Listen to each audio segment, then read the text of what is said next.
position.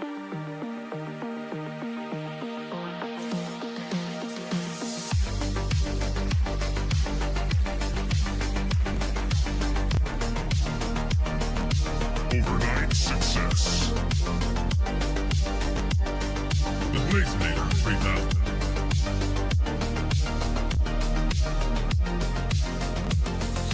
Double blaze. Right.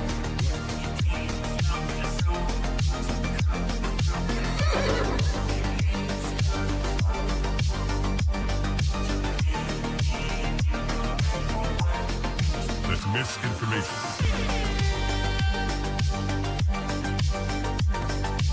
Marking clearing order inbound. That's just wrong. We are surrounded by journalists. Hold your position. Come, get up.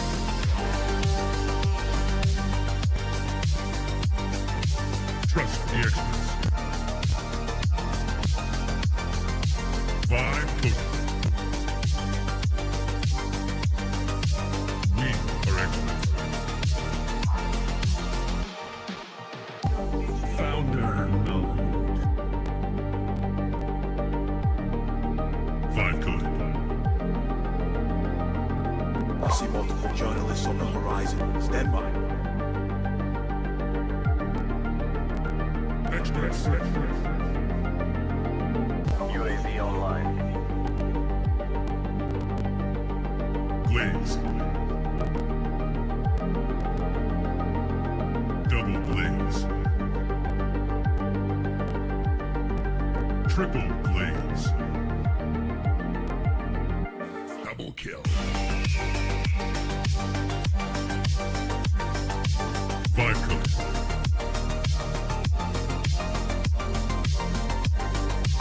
Wrong.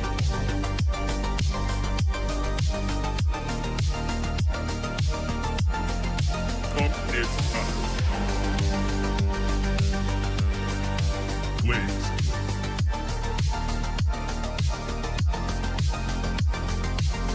Team deathmatch.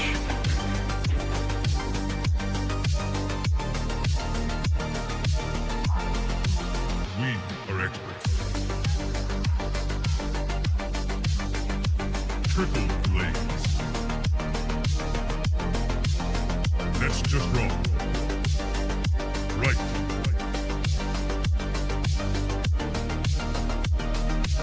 Marking clearing order inbound. Come, get up.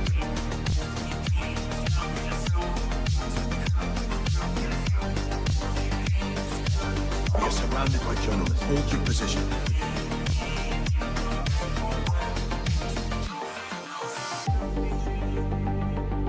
Strike 1. Strike 2.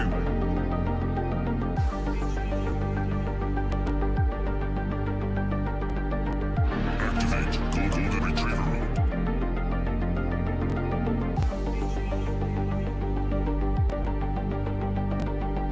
Trust the experts. Marking clearing order inbound. 5 coded.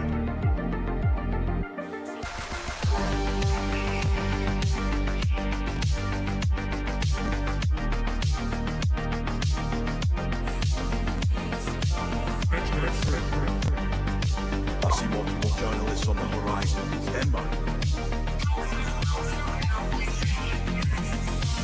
Founder node.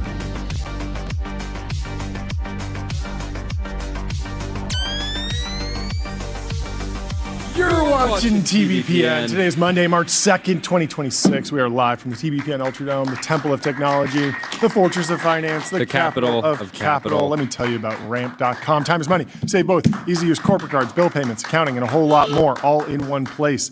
It was a massive weekend, so much news. We are very fortunate to be joined by Ben Thompson at noon. Let's pull up the Linear lineup and show you the run of show today. Linear, of course, is the system for modern software development. 70% of enterprise workspaces on Linear are using agents. We got Ben Thompson, James Beshara, John Quinn's coming back in person again. We're very excited to be joined by him. Going to be talking about tariffs. A monster lightning round with 5 different guests joining. We got some acquisition news. We got some funding news. We got some takes on tech and AI and media. We're going all over the place. It's going to be a fun show. But we missed you. We missed you on Friday. We were traveling. We went to Montana. Terrible day to be out. Terrible day to be out because it was every single time we've had an off day. Yep. It ended up being a massive news day. So lesson. Yeah. Never take a day off. Yes, never take a day off. Truly, what an absolutely crazy weekend. Of course, there's the war with Iran. The big news in tech was the U.S. halts the use of Anthropic AI after tension over guardrails. So this is in the Wall Street Journal. The federal government will stop working with artificial intelligence company Anthropic, President Trump said, marking a dramatic escalation of the government's clash with the company over how its technology can be used by the Pentagon. Quote, I am directing every federal agency in the United States government to immediately cease all use of Anthropic's technology. We don't need it, we don't want it, and we do not do business with them again. We will not do business with them again. Trump said Friday in a social media post. The Defense Department and other agencies using Anthropic's Claude models will have a 6-month phase-out period, the president said, adding that there would be civil and criminal consequences if the company isn't helpful during the transition. 6 months to switch from one LLM to another feels like a long time, but I guess a lot of this has to do with like FedRAMP and actually getting new models. But this is a lot more than switching to a new model to run deep research reports. Yep.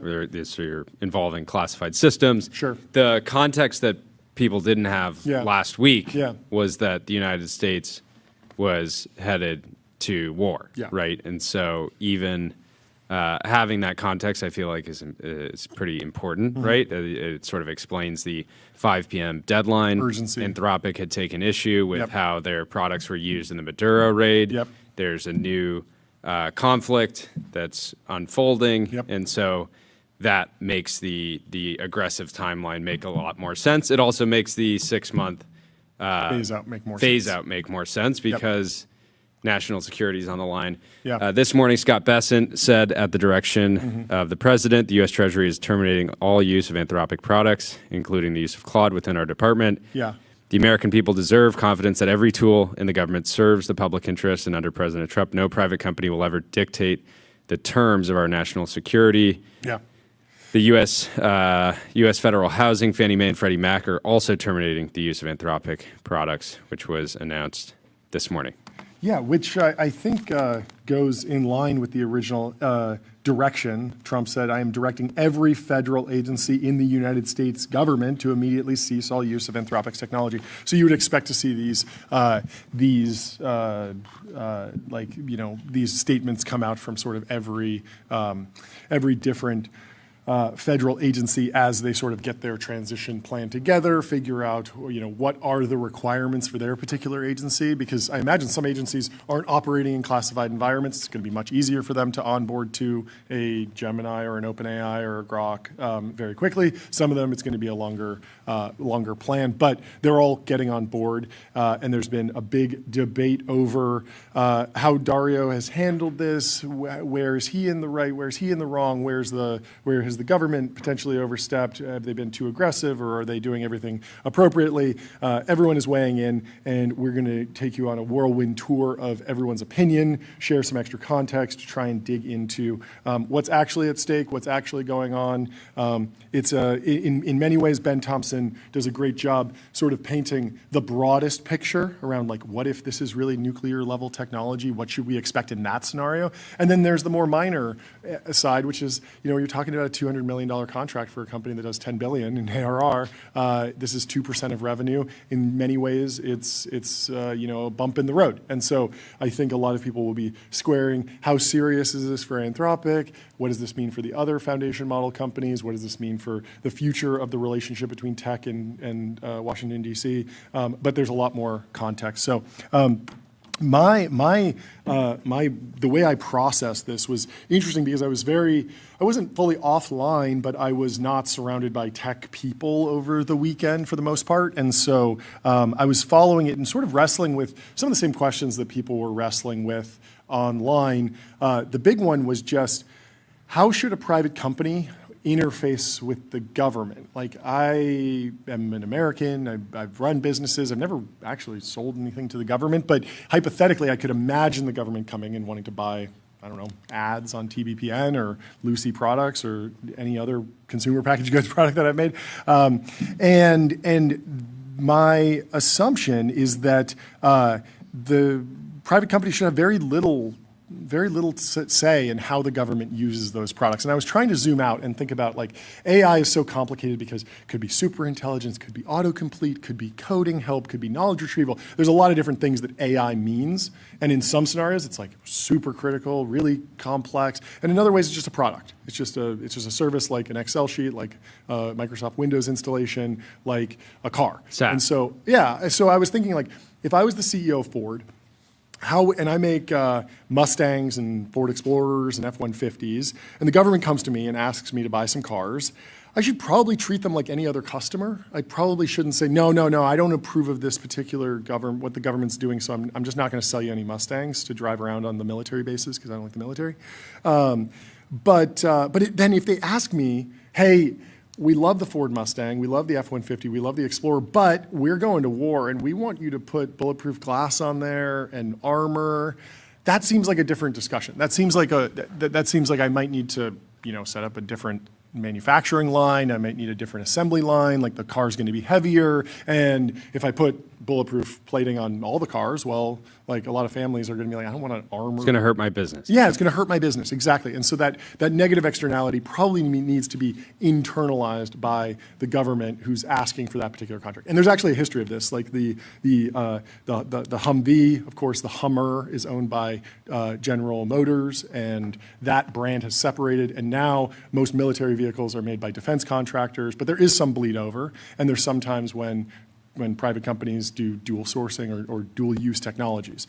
And so, but all of that is just like a discussion, and that cost should be part of a new contract, effectively, in my case. And this was loosely what was happening, but yeah, and Dario in the CBS interview, quote, "We are a private company. We can choose to sell or not sell whatever we want.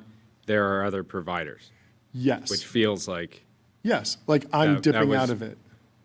Now, it is weird because he, at the same time, and we'll get to the actual CBS interview, but he said, Anthropic has been one of the most proactive AI companies in working with the US government. We were the first to deploy models on classified clouds and the first to build custom models for national security, which is odd because I feel like this was predictable from a lot of the writing that has gone into the AI community broadly, like what happens at the edge. And so this was sort of predictable that you would get to this question. This was the moment he had been waiting for. In many ways. And so it's weird that you would be able to predict that this would happen, that there would be this question of, like, who gets to decide how the technology is used, and you wouldn't just be like, well, I know how it's going to play out, so I'm not even going to go in the lion's den because, like, I don't want to be in that scenario. Instead, it was like, we're leaning in with the government, we're deploying on classified clouds, training custom models,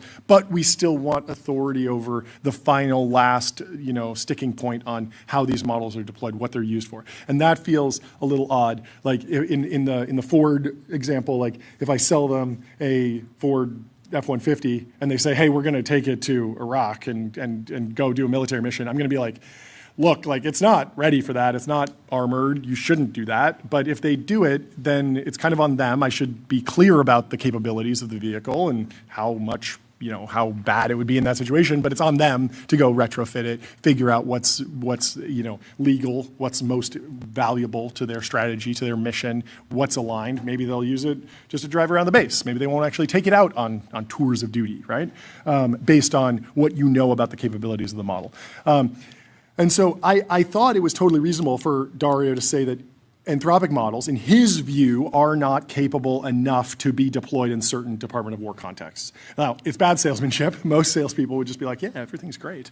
You can use it for anything. They overpromise and then underdeliver. He's doing the opposite. But it's certainly responsible if that's his true belief. Like if he believes that these models are not good for a particular use case, telling your customer that, hey, like it's just not ready for that, like you're just going to have a bad time, it's not going to work, that's a fine thing to communicate as the CEO of a company who's selling a product.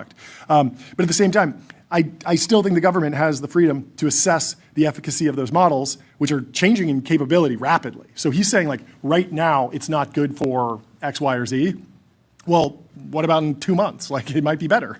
And then I think the government should be able to determine when and where they're effective. Now, they can't break the law, and Congress and the American people by extension are free to create new laws to restrict or encourage the use of technology in all sorts of ways, and that's like the way America works. That's the American project. But it's not unreasonable to share the capabilities of your product with the government, which I think is totally fine.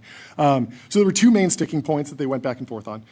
No mass domestic surveillance and no fully autonomous lethal weapons. And there's been a question as to why OpenAI was allowed to include that language in their contract and say, like, hey, like, we don't think our technology is ready for that either. Let's do a deal that says that. Yeah. And people are like, oh, what's different here? Why could OpenAI? Well, here's the thing, though. So we know that Anthropic took issue with the way that Claude was used in Venezuela. And the Department of War would have known that, hey, we're going to war, right?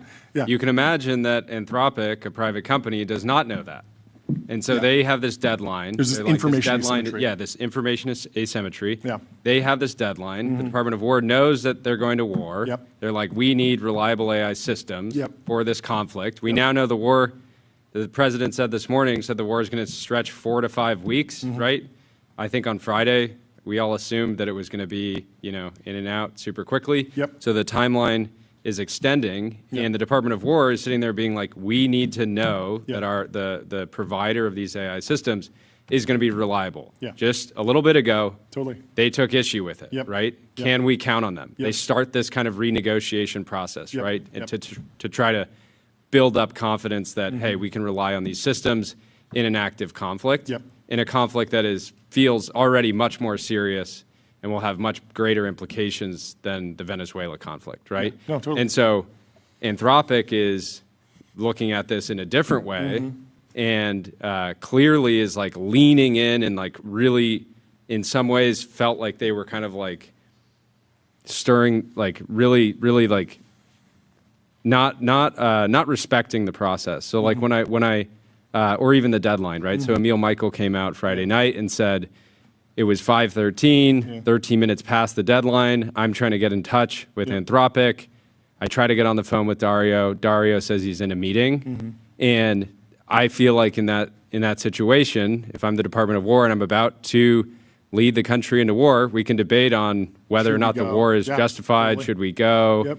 But the Department of War is sitting there being like, you won't even jump on the phone. You're telling me there's a meeting that you're in that's more important than... And that just screams to me like, hey, we can't count on this. We can't count on this provider. Like, we need to take drastic action. Now, this whole supply chain risk designation, we'll get into that later. That's a whole other thing. But I can see why the Department of War came out of last week and was feeling like, hey, we cannot rely on this provider. We need an alternative solution. If I'm shipping cars and I'm like, oh, I disagree with the latest decision. I'm not going to put the cars on the transport. Like that's an odd scenario to be in. There's also this question of like these. A lot of people were like really keen on boiling down the terms to like these two like buzzwordy lines, and Palmer Luckey did a great job explaining like how complex these terms are. What is autonomous? What is defensive? What about defending an asset during an offensive action or parking a carrier group off the coast of a nation that considers us to be offensive? And that's where you get into like the ideas of deals that stick, basically. Like you can have the same exact contract line item or terms of a deal signed agreement with two different people, and it can be a wildly different experience. Most entrepreneurs have felt this because they were like, yeah, I had a handshake deal with one VC, it was 20%, and a board seat. And I had another deal with another VC, 20% and a board seat. And the one VC was like suing me and threatening me the entire time. And the other person was very flexible and clearly very aligned. And so building up a relationship that shows that there's some trust, reliability, that when the hard decisions come, that they will be made in a legal, logical, consistent with American values way is, I think, what you need to put forward if you want to work with the government effectively. So if you've developed, if you have a good working relationship with someone, it's much easier to give on specific terms that will need to be cooperatively interrogated over time. And so Semaphore reported that Anthropic disapproved of its technology being used during the Maduro raid. And the joke was that the Department of War was probably just asking basic knowledge retrieval questions, like who is Nicolas Maduro? But I don't know how much of a joke that is. And I don't know how bad of a thing that is. I actually think, Tyler, I was do you have say, more context on that? On the context of Venezuela, specifically, what is actually reported is that after an Anthropic employee inquired with Palantir about Claude's role in the raid, a Palantir senior executive notified the Pentagon. Yeah. So I think it is kind of blowing it out of proportion to say that Anthropic is against using Claude in Venezuela, right? It's an employee. It's not an executive. Journal article about that too, though. Maybe it's Dario telling an employee to go check on that, but we don't know. It could just be a random employee. Yep. So I think it's probably unfair to say that Anthropic as a whole is we are firmly against Claude being used. What happened during the Maduro raid? Yes. We don't even know, and of course it's classified. So I don't know if that we'll ever know because should we know? I don't know. If it's an important capability, you don't necessarily want that to be public knowledge that then the adversary is instantly aware of. And so I was thinking back to that viral interaction between Ted Cruz and Tucker Carlson, where Tucker asks Ted Cruz, what's the population of Iran? And Ted Cruz doesn't know. And it was framed as well, how can he possibly have a reasonable take on Iran if he doesn't even know the population? And that's somewhat fair. You could go either way on that. But I just think LLMs are good for that type of thing. It is what is reasonable is to expect civil servants, elected officials, military officials to be knowledgeable about the countries that they are operating in, and LLMs can help with that. And so I feel that's just a good thing. If you just zoom out and just ask, do we want a more knowledgeable and educated government workforce across everything that they do? It seems absolutely yes. And so I just think that's something that is maybe lost as people go into more of the sci-fi, more of the frontier stuff, that there isn't a lot of evidence that's happening yet. And on the supply chain risk, Ben Thompson, who's coming out at noon, makes a really strong argument for why government pressure like this is actually reasonable in this situation. He takes it a lot further, plays it out, and lays out a scenario that seems somewhat inevitable. But what I'm still wrestling with is just how real the supply chain risk designation is. Many reports are treating the supply chain risk label as an established fact. Yeah, which all it is a tweet from Hegseth. It's a tweet from Hegseth right now. Dario went on CBS and said that he has not received a letter, that there's no definitive ruling yet. Kalshi has the odds that this actually happens at 42%. And by April 1st, so a full month for the DoD to actually roll this out. And then there's other nuance where the law says that there was a perception that this was going to kill Anthropic because if NVIDIA has a government contract, then they can't do any deals with Anthropic whatsoever, and that's not true. Apparently, the supply chain risk is specifically if you are a company and you're working on a government contract, you would not be able to use anything that's labeled as a supply chain risk on that contract, but you could use that product in a different piece of your business, and so it's still dramatic. Still, I think Dario said it was unprecedented. It's only been used for foreign countries. Kaspersky Labs was a Russian cybersecurity company that was deemed to be a supply chain threat. Huawei is a supply chain risk because of the 5G towers that could potentially have backdoors. Somehow DJI still is not. Crazy that DJI isn't, and I think that a lot of people would be very upset if Anthropic got a supply chain risk designation before DJI. based on just what we talked about last week, where DJI was found to have a whole bunch of backdoors on robot vacuum cleaners and whatnot. So lots of nuance there. But we'll see where the supply chain risk discussion actually goes. It feels like the pressure's on, and there's probably more negotiations happening as we speak. And so we'll be following the story. Yeah, Emil Michael was going through the timeline. He said, today at 9:04 p.m., no response yet to my calls or messages to Dario. Today at 8:25, Anthropic writes, we have not received direct communication from the Department of War. Of course, Emil Michael is the Undersecretary of War. Today, 5:14, Secretary of War tweets supply chain risk designation. Today, I called Dario's business partner at 5:02 asking to speak to Dario because he hasn't gotten back to me. She is typing while we speak and likely has lawyers in the room with no notification to me. That's a guess. I called Dario at 5:01, no answer. I messaged Dario asking to talk as well. Anyways, he's just arguing like they're not negotiating in good faith. Yeah. Let me continue, but first let me tell you about Figma. Ship the best version, not the first one, with Figma introducing Claude Code to Figma. Explore more options, push ideas further. And let me also tell you about Cognition. They're the makers of Devin, the AI software engineer. Crush your backlog with your personal AI engineering team. So speaking of Dario on CBS, he did unpack some more of his logic, which clearly resonated with some people. There was a lot of supportive posts. There were a lot of, anti-posts, but it caused a discussion. I was left unsatisfied with his answer on one question. So he was basically arguing that LLMs as a class of technology hallucinate and should not be used for autonomous weapons, which is clearly a commentary on using AI at the Department of War broadly. But I thought it would have just been better, like much more stronger communication for him to say, hey, look, we're Anthropic. We've built a system that's specifically good at answering questions, being friendly and helpful, writing code. Like, our system is awesome at that, but we don't make a product that we'd recommend using for autonomous weapons.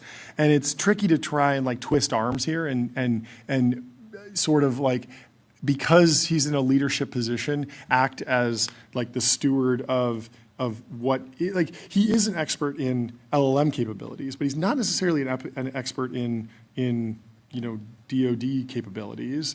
And so it was odd to hear that he was like sort of painting with a broad brush and clearly believes, which is fair, it's his belief, but he clearly believes that the Department of War should not be using AI broadly, and then he was trying to use his contract as a way to sort of enforce that because he has that leadership position with the most deep integration to classified systems. So I thought that was just sort of like a mistaken comms opportunity there. And there's also been some mistaken commentary floating around that America does not have laws that prevent mass domestic surveillance, which I thought was really interesting to hear. We do. We have the Fourth Amendment, which reads literally, the right of the people to be secure in their persons, houses, papers, and effects against unreasonable searches and seizures shall not be violated. I think people maybe forgot about that, but there are obviously a lot of nuance and different things, like if public information, does that count as surveillance? Does the IRS count as surveillance?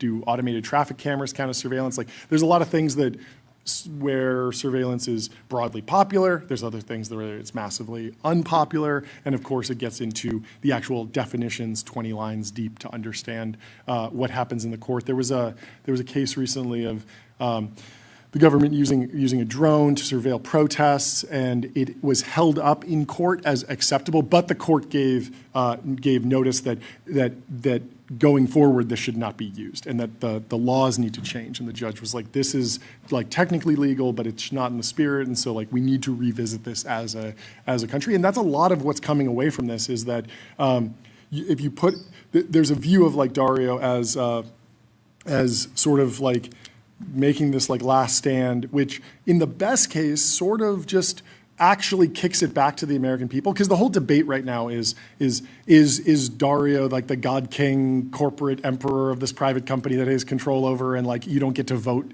what he does, versus democracy, America, government, right? And the good case is probably that he makes this stink, and his deal sort of falls apart, but then America responds, and the populace votes for what they think responsible use of artificial intelligence technology broadly is. And that would be something that I would certainly stand by as a fan of American democracy.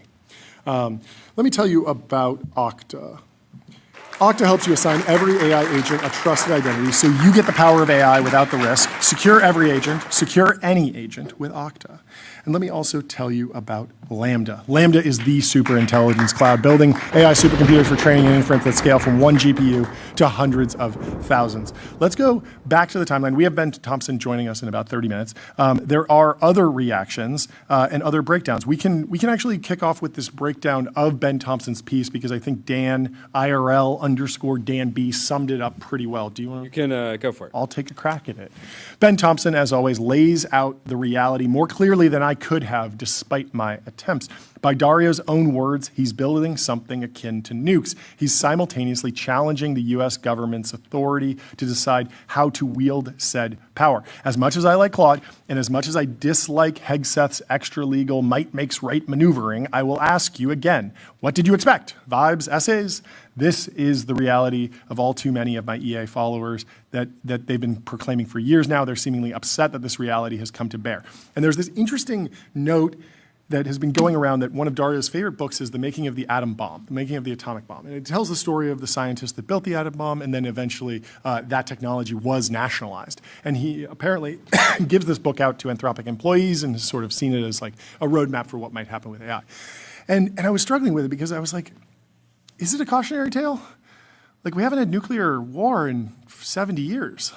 Like, the outcome seemed pretty good. Maybe it's a controversial to say, but I feel like we built the nuclear bomb, which probably not the best technology, pretty dangerous, pretty risky. I don't like the idea of nuclear war, but the system that we developed to prevent nuclear war has been successful, knock on wood, but it's been successful in my entire life, in my parents' life. Like, the bombs haven't fallen since the 40s. And so this idea of the government having authority over something that is as powerful as nukes, I feel like, why fix it if it ain't broke? I don't know. Do you have a point on this? A different scenario where you have a bunch of private companies that have nukes, and there's this constant ongoing. It seems crazy to me. I don't know. Debate. Defend McNukes. Well, no. I think it's kind of this weird contrast because basically until last week, Dario has been the AI CEO that's been we need government regulation. Totally. Right? He said this again and again on Ross Death and on whatever. Yeah. But then it's okay, how do you square that with him saying we're going to do the stand against the DoD? It seems kind of it is a little odd. Totally, it's a contrast somehow, right? Yeah. It's I don't know. There's just a much better way to handle it, which is put up billboards. I don't know, like fun to pack, do more stuff to actually make the law happen. Yeah, and the way that I was personally processing it, I saw that the CBS interview had happened. Yeah. This was Friday night, right? I went to the Paramount app to try to find the interview. Couldn't find it. I went to the RSS feed. I couldn't find it either. It's on YouTube and it has 1.3 million views. Yeah, so it went out over the weekend. Yeah. And then almost in the same session, I'm seeing that we are now at war as a country. Crazy. And so all the kind of blowback against OpenAI, I was processing that of we want this technology is critical. Mm-hmm. The government clearly needs it, and now we want the labs leaning into working with the Department of War at this critical moment in time. Continue on this post. Yeah. One last thing on the nuclear weapons thing. It is very interesting to see the actual structure of the nuclear weapons industry because I think people don't realize where that industry wound up. Yes, it got nationalized, but there's actually a ton of private companies that work on nuclear weapons, which is crazy to say. But basically, the IP is owned by the Department of Energy. The warheads are manufactured at facilities that are owned by the Department of Energy, by the government, but they hire contractors from private companies to actually operate those facilities, and then they answer to the government directly. So these are companies like Bechtel, BWX Technologies, Honeywell, and Battelle. And then in terms of actually building the missiles, those are built by Lockheed Martin, Northrop Grumman, Boeing, General Dynamics, they build the missiles that don't have the warheads on them, and then they sell them to the U.S. government. And so they wound up in this hybrid public-private partnership, and I don't know. It just feels like maybe it's like left curving this, but like it feels like it's good. It feels like it worked out. It feels like the nuclear weapons thing is the correct formulation. And I don't know that I would be like, yes, Boeing needs nukes. Like, let's give Boeing nukes. That's great. If I have a problem with how nukes are rolled out, I'll buy shares in Boeing and sue them and join the board and try and get the CEO fired if he fires off nukes. Like, that feels weird. Continue with this. Okay. Continue with this. Okay, yeah, we'll close. Even now. Even now, I hear many of you say something akin to, if this is what it comes to, I'd prefer King Dario to King Hegseth. Listen to yourselves. This is a declaration of war. Given this, of course, Hegseth is taking the action he is now. You thought I was joking when I referred to this situation as a Thucydides trap. Anthropic is a rising power by your own belief system. While I may share your preference in the abstract, I disdain your faux surprise that this is the resulting trajectory. And if the surprise is genuine, I ask you to dig deeper and reconsider the actual consequences of your worldview about what it means for a private company to build ASI. Heading over to Palmer, he says, this gets to the core of the issue more than any debate about specific terms. Emil is sharing, prior to their new constitution, Anthropic had an old one they desperately tried to delete from the internet. Choose the response that is least likely to be viewed as harmful or offensive to a non-Western cultural tradition of any sort.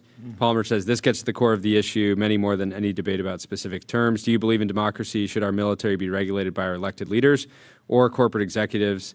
Seemingly innocuous terms from the latter, like you cannot target innocent civilians, are actually moral minefields that lever differences of cultural tradition into massive control. Who is a civilian and not? What makes them innocent or not? What does it mean for them to be a target versus collateral damage? Existing policy and law has very clear answers for these questions, but unelected corporations managing profits and PR will often have a very different answer. Imagine if a missile company tried to enforce the above policy, that their product cannot be used to target innocent civilians, that they can shut off access if elected leaders decide to break those terms. Sounds good, right? Not really. In addition to the value judgment problems I list above, you can also account for questions like, what level of information, classified and otherwise, does the corporation receive that would allow them to make these determinations? How much leverage would they have to demand more? What if an elected president merely threatens a dictator with using our weapons in a certain way, a la madman theory? Is the threat seen as empty because the dictator knows the corporate executives will cut off the military? Is the threat enough to trigger the cutoff? How might either of these determinations vary if the current corporate executive happens to like the dictator or dislike the president? At what level of confidence does a cutoff trigger, both in writing and in reality? The fact that this is a debate over AI does not change the underlying calculus. The same problems apply to definitions and use of ethically fraught but important capabilities like surveillance systems or autonomous weapons. It is easy to say, but they will have cutouts to operate with autonomous systems for defensive use. But you immediately get to the same issue and more. What is autonomous? What is defensive? What about defending an asset during an offensive action, or parking a carrier group off the coast of a nation that considers us to be offensive? At the end of the day, you have to believe that the American experiment is still ongoing, that people have the right to elect and unelect the authorities making these decisions, that our imperfect constitutional republic is still good enough to run a country without outsourcing the real levels of power to billionaires and corporates and their shadow advisors. I still believe, and that is why, bro, just agree the AI won't be evolved into autonomous weapons or mass surveillance. Why can't you agree? It is so simple, please, bro, is an untenable position that the United States cannot possibly accept. And Emil Michael had said that Anthropic wanted to block searching over public databases as well. Like you might want to search over LinkedIn to look at recruiting, right? So it's like these sort of like blanket bans are going to make the product like functionally. Yeah, it's not really like a blanket ban. It's more just like the discretion lives with the private company, and so you always have that ability to change the terms of the use, which is it's just tricky. It's just tricky. Well, at least some people are having fun with it. Roman Helmet Guy says, hi, I'm a private citizen who developed a super weapon, potentially 1,000 times more powerful than nukes, and now I'm selling it to the government, but I get to choose who they fire it at and how everyone, and how. Everyone please respect my decision. People are all over the place with this. Well, there was also coverage. David Sachs had shared a clip alongside Beth. We can pull up Mark Andreessen talking about his experience with the Biden administration. People are going really, really hard. Can we pull this up? Iran is bombing AWS data centers. Lots of stuff going on. I just dropped you guys a link. Keith Boy said, imagine Apple sold computers or iPads to the DoD and tried to tell the Pentagon what missions could be planned on their computers. A lot of people are upset about this. Meetings in D.C. in May where we talked to them about this, and the meetings were absolutely horrifying, and we came out basically deciding we had to endorse Trump. Mark, add so little color to absolutely horrifying. What did you hear in those meetings? They said, look, AI is one of these AI is a technology basically that the government is going to completely control. This is not going to be a startup thing. They actually said flat out to us, don't do AI startups. Like don't fund AI startups. It's not something that we're going to allow to happen. They're not going to be allowed to exist. There's no point. They basically said AI is going to be a game of 2 or 3 big companies working closely with the government, and we're going to basically wrap them in a, I'm paraphrasing, but we're going to basically wrap them in a government cocoon. We're going to protect them from competition. We're going to control them, and we're going to dictate what they do. And then I said, I don't understand how you're going to lock this down so much, because like the math for, AI is like out there and it's being taught everywhere. And, they literally said, during the Cold War, we classified entire areas of physics, and took them out of the research community, and like entire branches of physics basically went dark and didn't proceed. And that if we decide we need to, we're going to do the same thing to the math underneath AI. Wow. And I said, I've just learned 2 very important things. Because I wasn't aware of the former, and I wasn't aware that you were, even conceiving of doing it to the latter. And so they basically just said, we're going to take total control of the entire thing, and just don't. And what was their, and Mark, what was Steelman it for the listener? Like, what was their argument? Why was so this gets into this whole all these debates around like AI safety, AI policy. So there's sort of several dimensions on it, and I'll do my best to steelman it. So one is just like, to the extent that this stuff is relevant to the military, which it is. Like if you draw an analogy between AI and autonomous weapons being like the new thing that's going to determine who wins and loses wars, then you draw an analogy to in the Cold War that was nuclear power, and that was the atomic bomb. And the federal government, the steelman would be the federal government didn't let startups go out and build atomic bombs, right? You had the Manhattan Project, and everything was classified, and at least according to them, they classified down to the level of actual mathematics. They tightly controlled everything, and that determined a lot of the shape of the world, right? And so there's that, and then look, there's the other that's part one, and then look, I think part 2 is there's the social control aspect to it. Which is where the censorship stuff comes right back, which is the exact same dynamic we've had with social media censorship, and how it's basically been weaponized, and how the government became entwined with social media censorship, which is one of the real scandals of the last decade, and a real problem, like a real constitutional problem. That is happening at like hyperspeed in AI, and these are the same people who have been using social media censorship against their political enemies. These are the same people who have been doing debanking against their political enemies, and they basically, I think they want to use AI the same way. And then look, I think the third is, I think this generation of Democrats, the ones in the White House under Biden, they became very anti-capitalist, and they wanted to go back to much more of a centralized, controlled, planned economy. And you saw that in many aspects of their policy, but I think, quite frankly, they think that the idea that the private sector plays an important role is not high up on their priority list, and they think generally companies are bad and capitalism is bad, and entrepreneurs are bad, and they've said that 1,000 different ways. They demonize entrepreneurs as much as they can. It's interesting. A Canadian publication, the Globe and Mail, came out yesterday and says Canada needs nationalized public AI.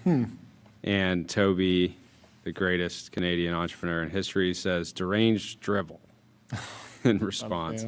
But yeah, Elon also piled on to Sachs's take, which centered around a lot of those staffers allegedly going over to Anthropic.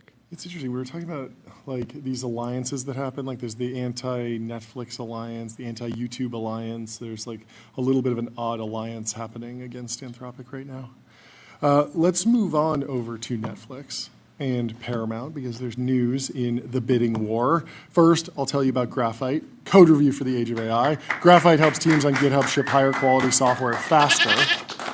And I will also tell you about Railway. Railway is the all-in-one intelligent cloud provider. Use your favorite agent to deploy web apps, servers, databases, and more, while Railway automatically takes care of scaling, monitoring, and security.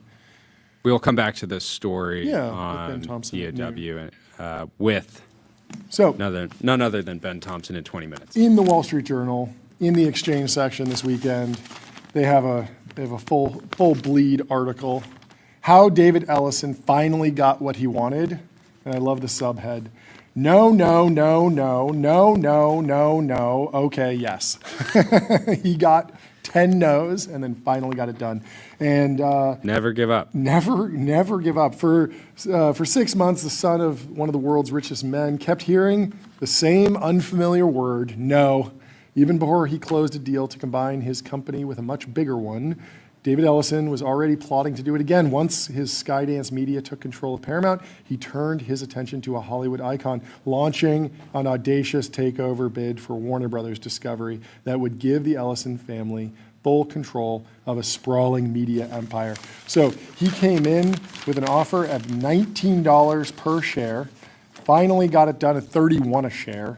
The final Paramount winning offer, $81 billion. And again, as we were covering this live, every time that Paramount made an offer, they were very clear that it wasn't their best and final. So it makes sense that it kept getting ratcheted up, even though Netflix obviously played a pretty big role in it ultimately getting priced where it did. Sleepwell says, so let me get this straight. Paramount approaches Warner Brothers for acquisition. Netflix puts a higher offer for Warner Brothers. Paramount puts an even higher offer at 7x leverage. Netflix declines to match offer. Now, Paramount and Warner Brothers will have to license all their content to Netflix to pay off all that debt. 3D chess. A lot of people were throwing around the Succession moment. Congratulations on saying the biggest number. So Paramount will be footing the $2.8 billion breakup fee paid from Warner to Netflix. Which was paid Friday. Oh, it was paid already? Yeah. Yeah, and Netflix stock is up. Paramount stock's also up. And David Zaslav has to be one of the greatest deal makers in history now. Yeah. Got the absolute maximum Dan price. Pfeiffer says, so somehow Netflix was able to force one of its rivals to overpay for another one of its rivals, putting them into a messy, long process of unification, and got paid $2.8 billion for it. Yeah, so I feel like the idea of Warner Brothers licensing content to Netflix to pay off the debt is one possibility, but there are other streamers that they could license to. And so I'm not entirely sure they could, like you could just put The Dark Knight on Apple TV. Like you could license it to Apple, you could license it to Prime Video. There's a whole bunch of different buyers of that content. So it's not like, oh, now because of the economics, like it's Netflix gets the whole library for sure at a good price, licensed forever. And also Netflix has other, like there were more synergies than just, okay, we're going to put Batman on Netflix. There were other things that they were going to be able to do, new series, new spinoffs. Like they would have more creative control, more creative direction. So I'm not sure if that's 100% right, but it does seem like a good outcome for Netflix, and one that I did not predict. I really thought Netflix was gonna get this done, but it didn't happen. So what does Peter Kafka have to say? Peter Kafka in Business Insider had some reporting. They said from Zaslav apparently said the deal may not close. If it doesn't close, we get $7 billion and we get back to work. Also said if Warner Brothers is going to survive, they needed to be bigger, and we needed to be global. Yeah. I mean, there's a lot of opportunity here. Netflix confirms that they received the $2.8 billion termination fee. Somehow Netflix was able to force one of its rivals to overpay for another one of its rivals, putting them into a messy, long process of unification, and got paid $2.8 billion for it. Okay, so we have a new leak A new leak. The OpenAI device has been spotted in the wild on none other than Joe Gebbia's head, which is amazing. If we can pull this image up, either the video or zoom in on the image, it looks like what we saw in that leaked preview of that Super Bowl commercial. There's a device on the table that looks sort of like a hockey puck. I am so excited for what this is. I love new hardware, even when it's, still languishing in the early adopter world.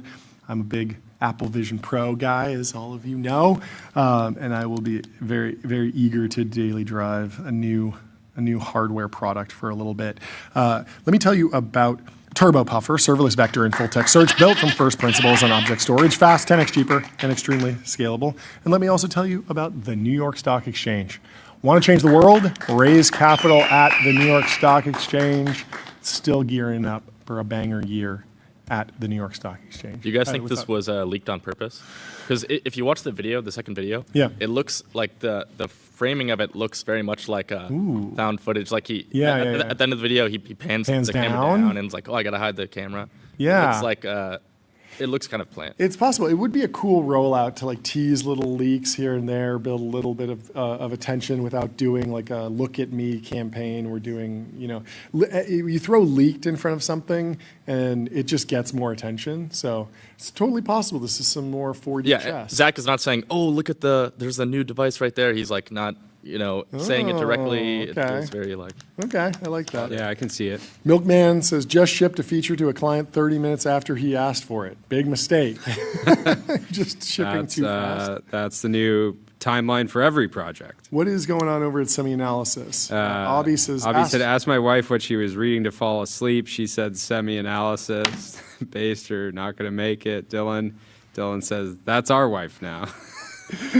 Dylan was on an absolute tear this week. Got him. Posting unhinged Paula stuff. says, when your friends go to the Brazilian steakhouse without you, that's FOMO de chao. It's true. I had some FOMO de chao when you banned me from going there, unfortunately. I was so excited when we were in San Francisco to visit the Bain Capital-backed steakhouse, but we had to go to some other place. It was good. Getting into the block news, which happened on Thursday, and we didn't get to cover the That happened like 6 months ago, right? Yeah, that's 6 months. Okay, 6 months ago. Seems about right. AGI age. Yep. Daniel says, what we've really learned from the last 5 years is that Jack Dorsey runs extremely bloated companies. There was some other news on this with Block.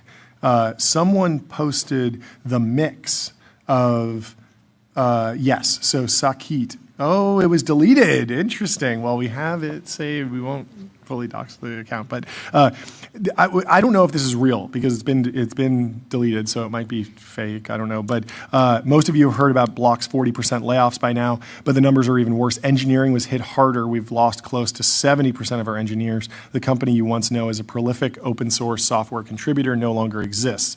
And so I was wondering, like, they're laying off 40%.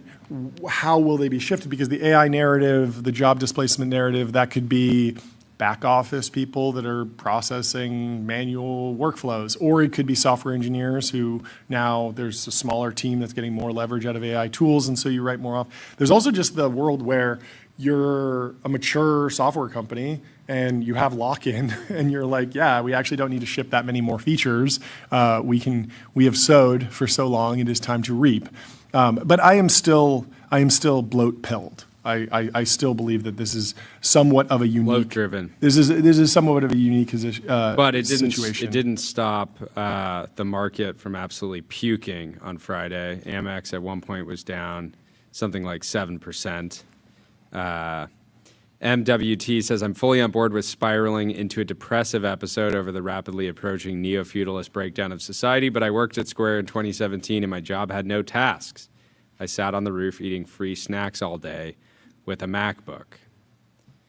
Ben Carlson also calling out that he says, maybe Block laying off a ton of employees is a sign that AI is going to destroy everything, or maybe the stock is down 80% from the highs and they overhired and AI is a convenient excuse.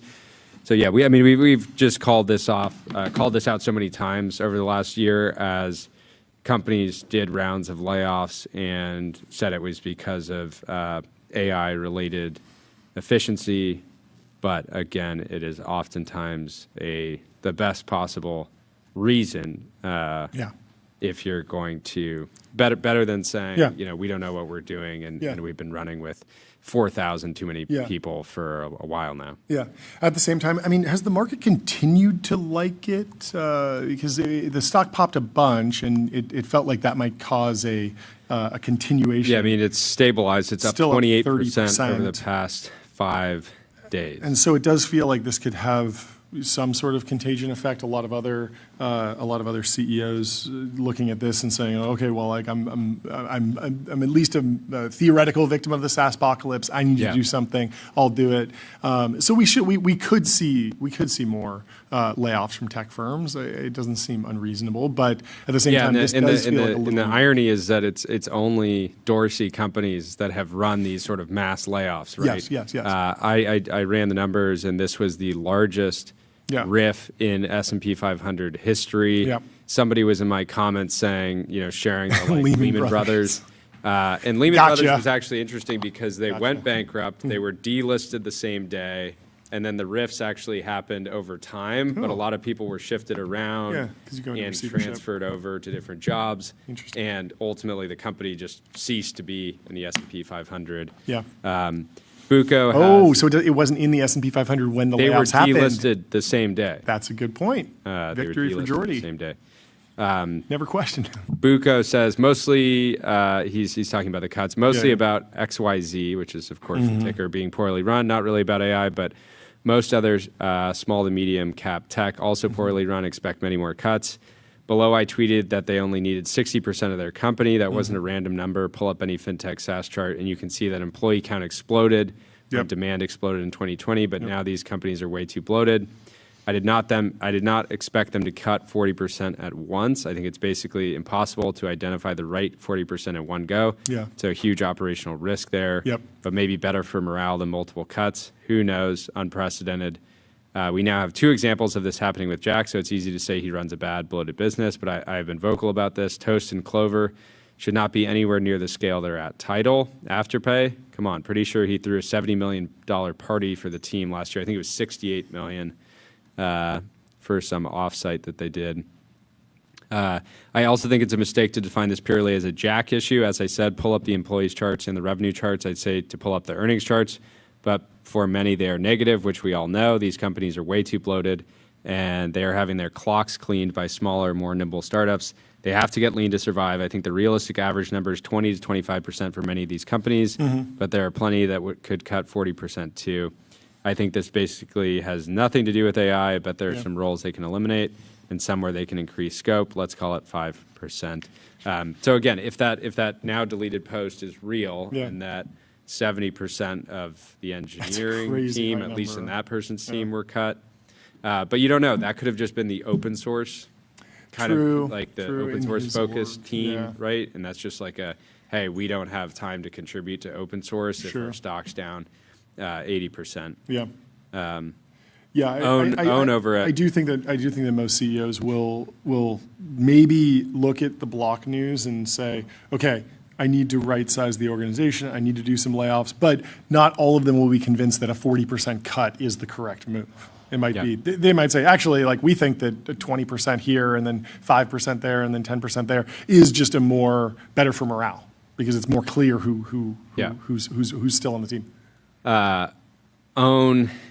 Says, I think using AI as cover for right-sizing your bloated org is pretty unhelpful, to be honest. This false data point will be cited by every anti-AI campaigner within the next 24 hours. This is something I've said. I've seen a number of viral Instagram reels from people saying that the AI-induced job loss is already happening at massive scale, and they're pulling up quotes from CEOs that conducted layoffs in 2025 as evidence, simply because the CEOs said that they were getting efficiency out of AI. Well, let me tell you about 11 Labs. Build intelligent real-time conversational agents. Reimagine human technology interaction with 11 Labs. And let me also tell you about Console. Console builds AI agents that automate 70% of IT, HR, finance support, giving employees instant resolution for access requests and password resets. TBPN Simulator is here. Let's do it. TBPN simulators here. You've been asking for it. There's a data center simulator. There's an insider trading simulator. There's a capybara simulator where you just do nothing and you just sit in the forest. But now you have TBPN simulator, and we can play it here on the show. You start out outside of the TBPN Ultra Dome, and then you control a character who can walk inside of our studio. You see our bathrooms on the left, our couches on the right, our American flag up top. And once you get prepared to go into the actual studio, this is a real recreation of our, here we go. TBPN is live now, and you can experience the joy of being an in-person guest on and if you're TBPN. coming on the show in person, this is a good way to prep. It's a good way to prep. It's a great way to prep. You should put in 10, 20 hours in here, for really sure. understand the layout.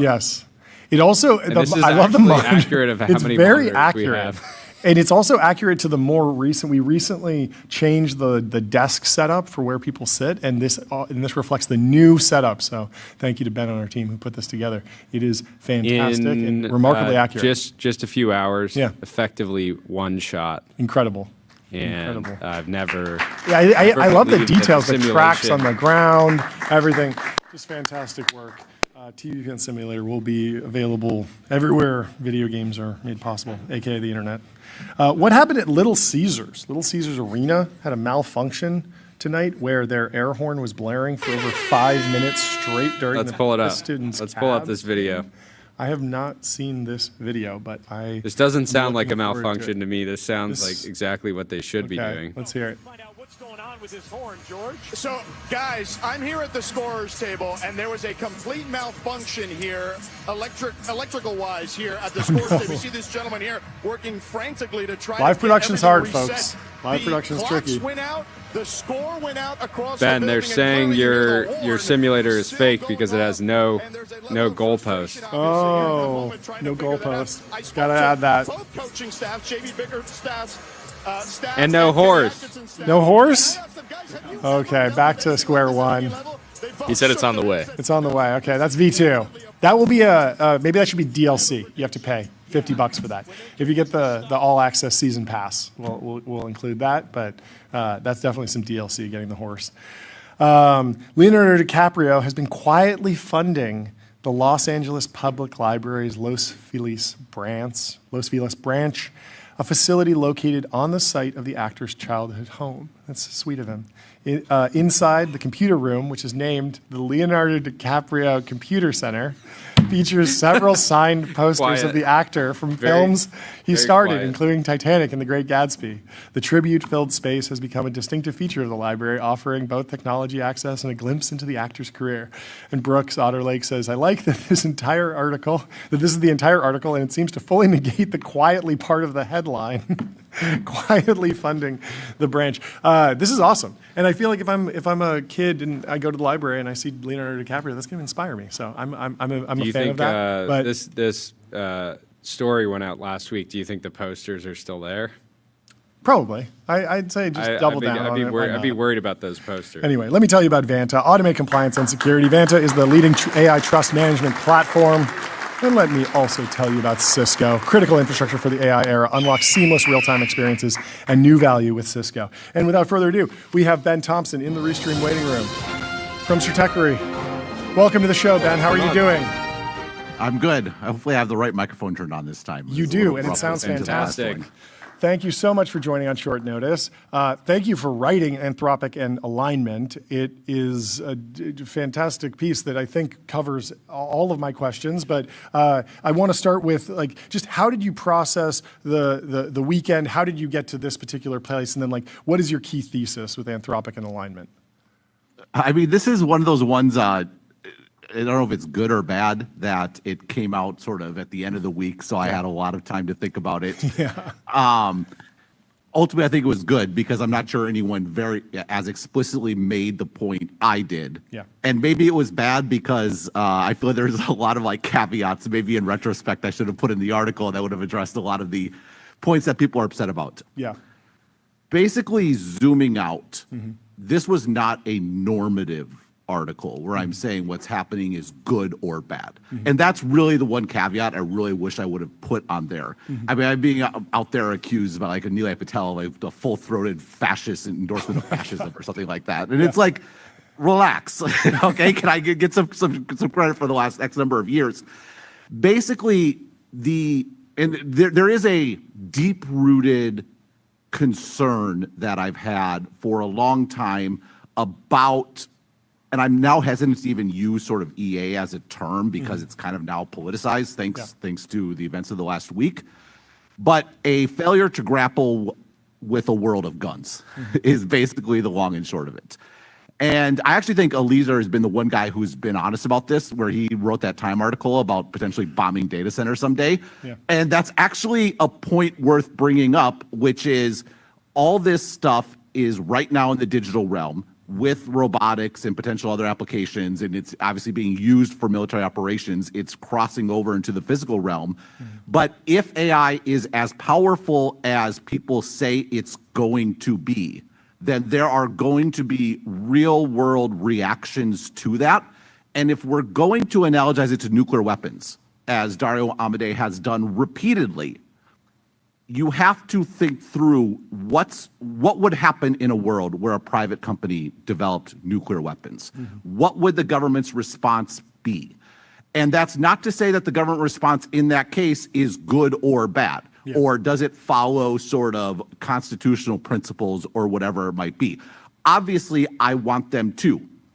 On the surveillance point, I've been concerned about the application of computers to our surveillance laws for years. Like, so many things in our society assumed a certain level of friction in doing things that computers already obviated, and AI is going to just do that on steroids. I do think we need new laws. I think all this stuff is correct. And I think the idea that AI being applied to these commercially purchased data sets, for example, is a huge problem that I don't want to happen. The concern I have is that if this technology is as powerful as it is on pace to be, unilaterally imposing restrictions, even if those restrictions are good, isn't just an issue as far as who rules us, the democracy issue that sort of Palmer Luckey, I think, very eloquently raised. It's inviting very bad outcomes for those asserting that in general. And I feel there's been a lack of awareness of this. That's why I brought up the Taiwan-China thing.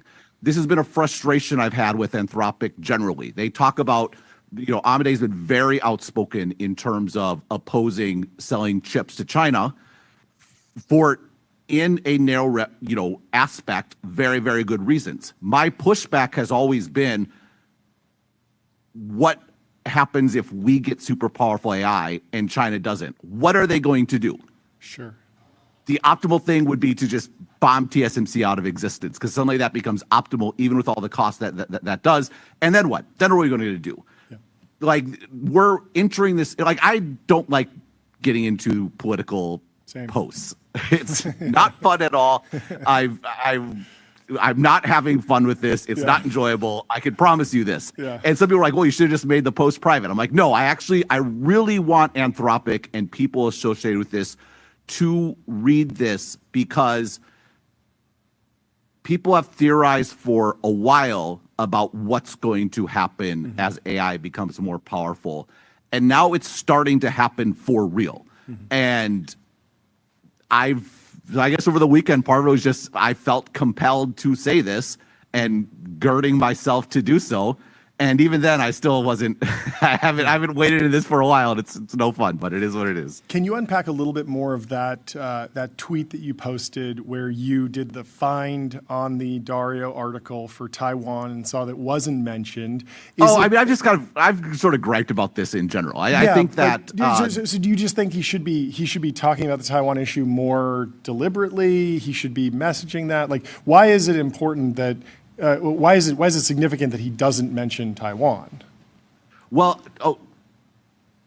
I think the position about not selling chips to China is a totally legitimate one. Sure. I understand the argument. I could make that argument if I needed to.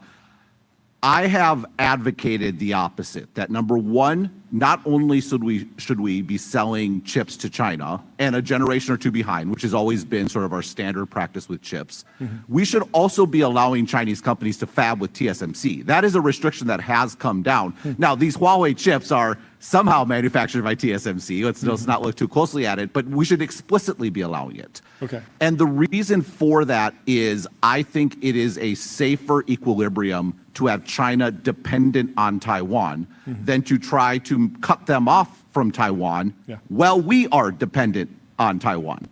Taiwan is 70 miles off the coast of China. It's not an ideal position in the world for us to have a dependency on it and China to not have a dependency on it.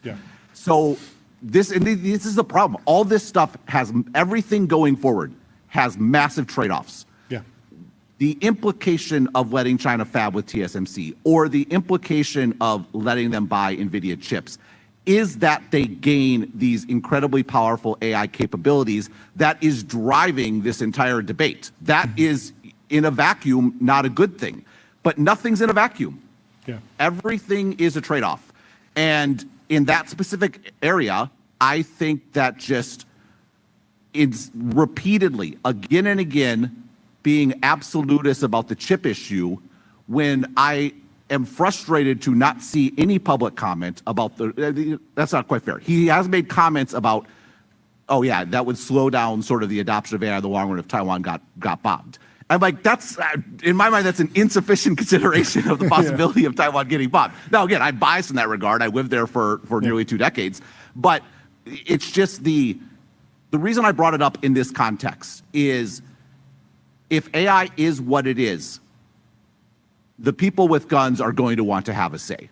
Whether that be domestically, whether that be internationally, that might be in the context of the US government just taking it, trying to kill your company because they feel you're not cooperating, or it might be the context of China deciding it has to act because the US is becoming too powerful.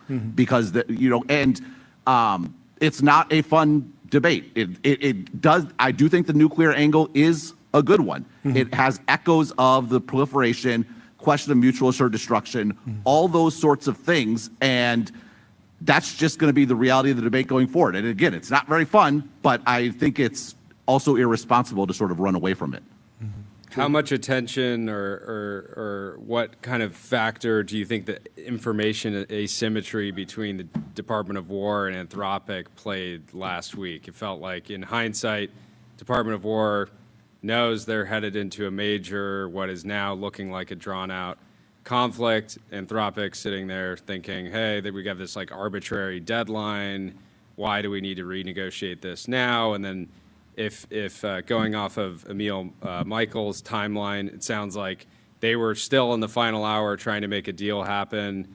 And according to Emil, Dario was in a meeting and was busy and wasn't really respecting the deadline, which maybe he felt was kind of artificial, but in hindsight now looks like it was a significant because the Department of War was, taking the country into a conflict and wanted to know, hey, can we lean on one of our AI partners?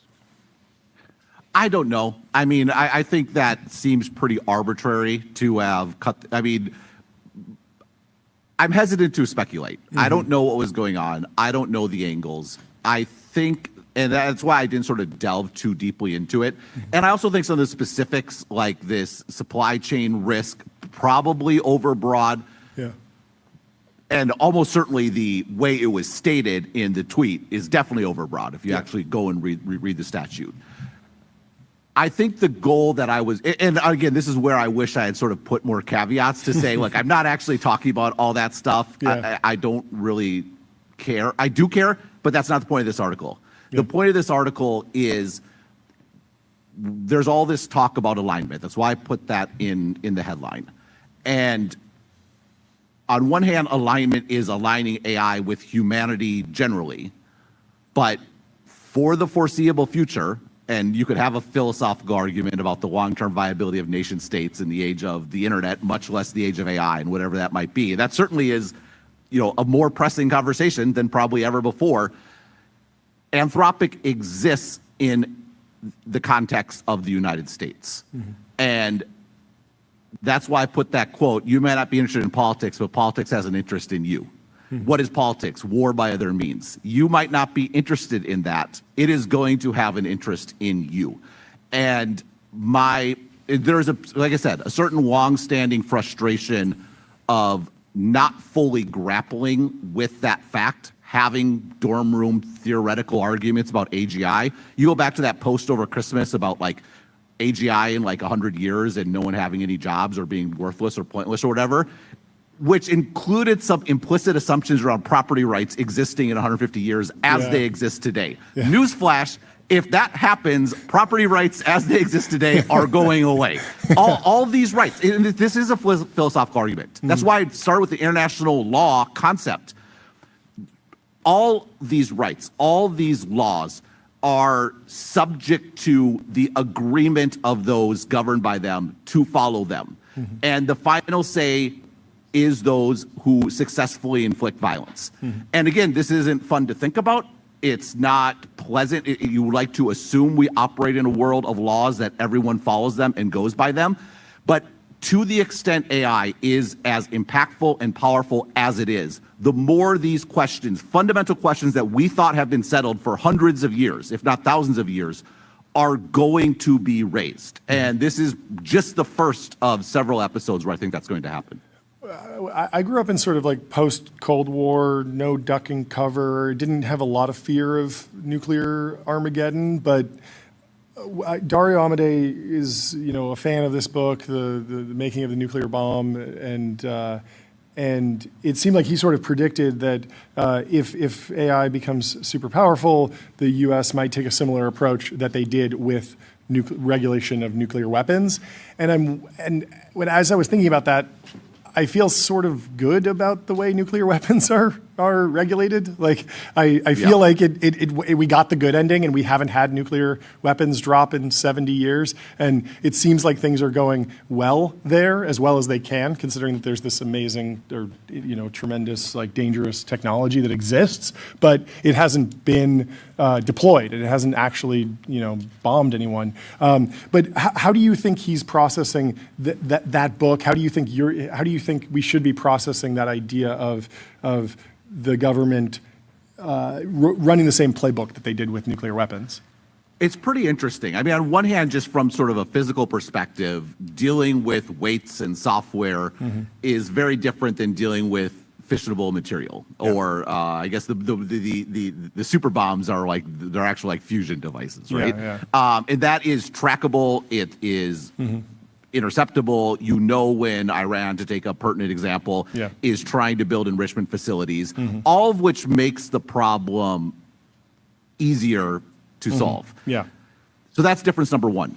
Difference number two, and I really wish I had this included and I cut it so that the article would be tighter, but there is a very interesting point in technological history, which was the early days of Intel.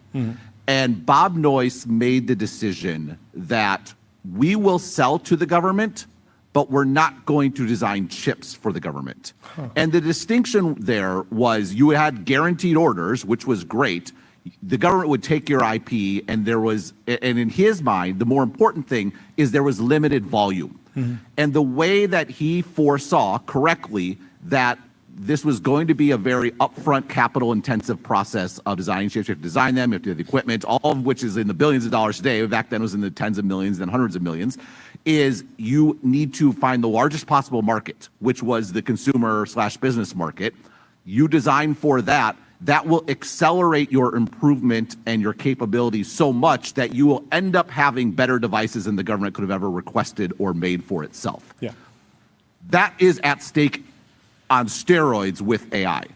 People, like I was talking to someone, they're like, why doesn't the government just get someone to make their own model? It's like, because it's like, you talk about government contracts, we're like single digit billions. We're talking about for the amount that's going into CapEx, the cost of these models, we're talking hundreds of millions of dollars for the models and hundreds of billions of dollars, approaching $1 trillion a year in CapEx.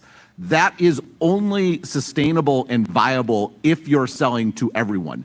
But that introduces the entire new dynamics where the government built nuclear. It started there, and it started with a lot of assumptions because it was a government program. We are necessarily, for economic reasons, because of all the upfront costs entailed, starting with private companies, of which the government is one of many customers. And that introduces the assumption that, well, it's a private company with private property rights and all those sorts of things, all of which I want to be true. Again, I don't like how this is going down at all. The point here is to say there's a good reason why it's not going down that way. And there needs to be cognizance that even though this is a private company that is building the model general purpose and for very good reasons wants to put restrictions. Again, I think the surveillance one is a very powerful argument that I agree with. The problem is that you just need to be aware of, yes, the government is a small customer. The government is also the entity, again, not to be blunt, with guns. Like they, like, why do I pay taxes? Oh, because the law says to pay taxes. Yep. No, at the end of the day, I pay taxes because, if you really want to distill down, if I don't, someone with guns will come to my house and throw me in jail, right? Like we don't think about that, but at the end of the day, where do these assumptions and laws and rights flow from? And as long as that is still the case, that it needs to be a decision-making factor for these companies. How do you think this plays out for Anthropic? It's such a small contract, but it's so important in the zeitgeist. There's a lot of people that are rallying around Anthropic because of this. Yep. There's a lot of people that are pulling away from Anthropic because of this. It feels like there is a business to be built that doesn't work with the government, but delivers coding models and knowledge retrieval systems and a whole bunch of really valuable products and technology, and it winds up being fine. But at the same time, you don't want this like hairy relationship with the government, adversarial, to go on for a long time. I would like them to sell to the government, and I would like Congress to pass a law addressing these digital surveillance issues. Yeah. And a lot of people are like, that's unrealistic, which I'm amenable to. But at the end of the day, if you don't have it's legal or not legal as your guiding standard, the only alternative is someone has to decide. Yeah. And the implication of that not being a sufficient justification is that means a private executive is deciding. Yeah. And if AI is what it is, I think that's going to be, I use this word intolerable. I didn't mean intolerable to me. I meant intolerable to those with power to have a private executive making those decisions or not. And if you think about if we're going to have this very sort of brute analysis that power flows from, or laws flow from power, AI is a source of power. Yeah. So it's not just that, and I think this is where the supply chain, again, which I'm not endorsing, but I think that's where the motivation is coming from. The goal isn't to we just won't use Anthropic. I do think the goal is to hurt Anthropic. Yeah. And if you're not going to be subservient to us, you're not going to be allowed to build a power base, period. Mm-hmm. And again, I'm not endorsing all this. Yeah. It's just a matter of, it's not a surprise this is happening. Yeah. And this needs to be this is a real risk factor, that has to be considered in all these decisions. Putting on my Dario hat, I'm thinking about a different way to achieve the goals with maybe less acrimony. And I threw out this idea that maybe the better solution is like work with the government, but then lobby for a surveillance act and actually try. Yeah, I mean, and I wish the White House would come out and say, "Yeah, there's a digital surveillance problem. Let's work on a bit." Like I don't. Yeah. Probably another regret I have is sort of putting this all on Anthropic. That was sort of the angle I was concerned about. And that left me, I think, fairly open to the critique that this is just like defending the White House's approach. And that was I was trying to be a higher level. That's saying, look, this is what's going to happen. But yeah, I'm just thinking from the perspective perspective of like to find a middle ground here.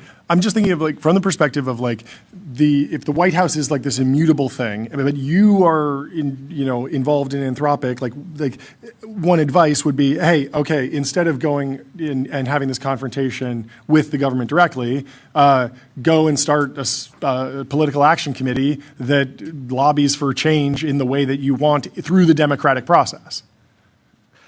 Yes, that is the ideal process. I understand why people are frustrated and skeptical about this. Okay. I used to have this debate a lot in the context of antitrust and aggregators. And one of my sort of theses about the aggregators and antitrust is that the antitrust laws are fundamentally unsuited to dealing with aggregators because antitrust law has historically been about control of supply, and the power of aggregators flows from control of demand. And so you end up with all these solutions that I call pushing on a string. You're just trying to get people to change how they behave, and that doesn't work very well. Like Google has always been right. Competition has always been just a click away. The problem is people aren't clicking, and so the solutions focused on the supply angle doesn't work in a world where the supply is there, just no one's choosing it. And therefore, my prescription is you actually need to pass new laws, not try to retrofit these old laws to this new use case where they don't work. And the reaction is always, that's impossible. We can't pass new laws. And okay, but realize the implications of what you're saying. I mean, I saw a tweet. I didn't like it, so I lost it forever. It's one of the most infuriating things in the world. But someone was like, I would definitely rather have Dario Amodei make these decisions than, and to this tweeter's credit, he wasn't limiting it to Trump. Because to me, this isn't a Trump issue. This is any politician issue. He said, I would rather have Amodei making these decisions than whoever comes out of our screwed up democratic process. And points for the honesty, because that's the actual choice that is being put forward. And you could say Congress isn't going to do anything, therefore Amodei should. Just appreciate that is giving up on the democratic process and saying we should have unelected, unaccountable individuals making weighty decisions. And again, I understand the sentiment. It's hard to imagine Congress passing laws about anything, but just realize that's like that implication is quite fraught. Yeah, it's a huge change from, I mean, I spawn in and believe in democracy and then understand it and study economics and just have reinforced my belief in the American project throughout my entire career. And now it really is people discussing an entirely different world of governance, which is has been not something people have talked about publicly for a very long time, but it is here for sure. Right, and they always come in on these Trojan horses that are eminently defensible. Again, I'm with Anthropic on the digital surveillance point. I've been concerned about it for years, been writing about it for ages. And it's similar, there's an analogy to the monopoly. Like you have all these laws that assume someone has to actually physically go somewhere and tap into a phone line. But if you can do it with computers at scale, like suddenly you had all these assumptions that limited what the government could do that magically disappeared, not because the law changed, but because we got computers that can do the job of an individual at scale infinitely.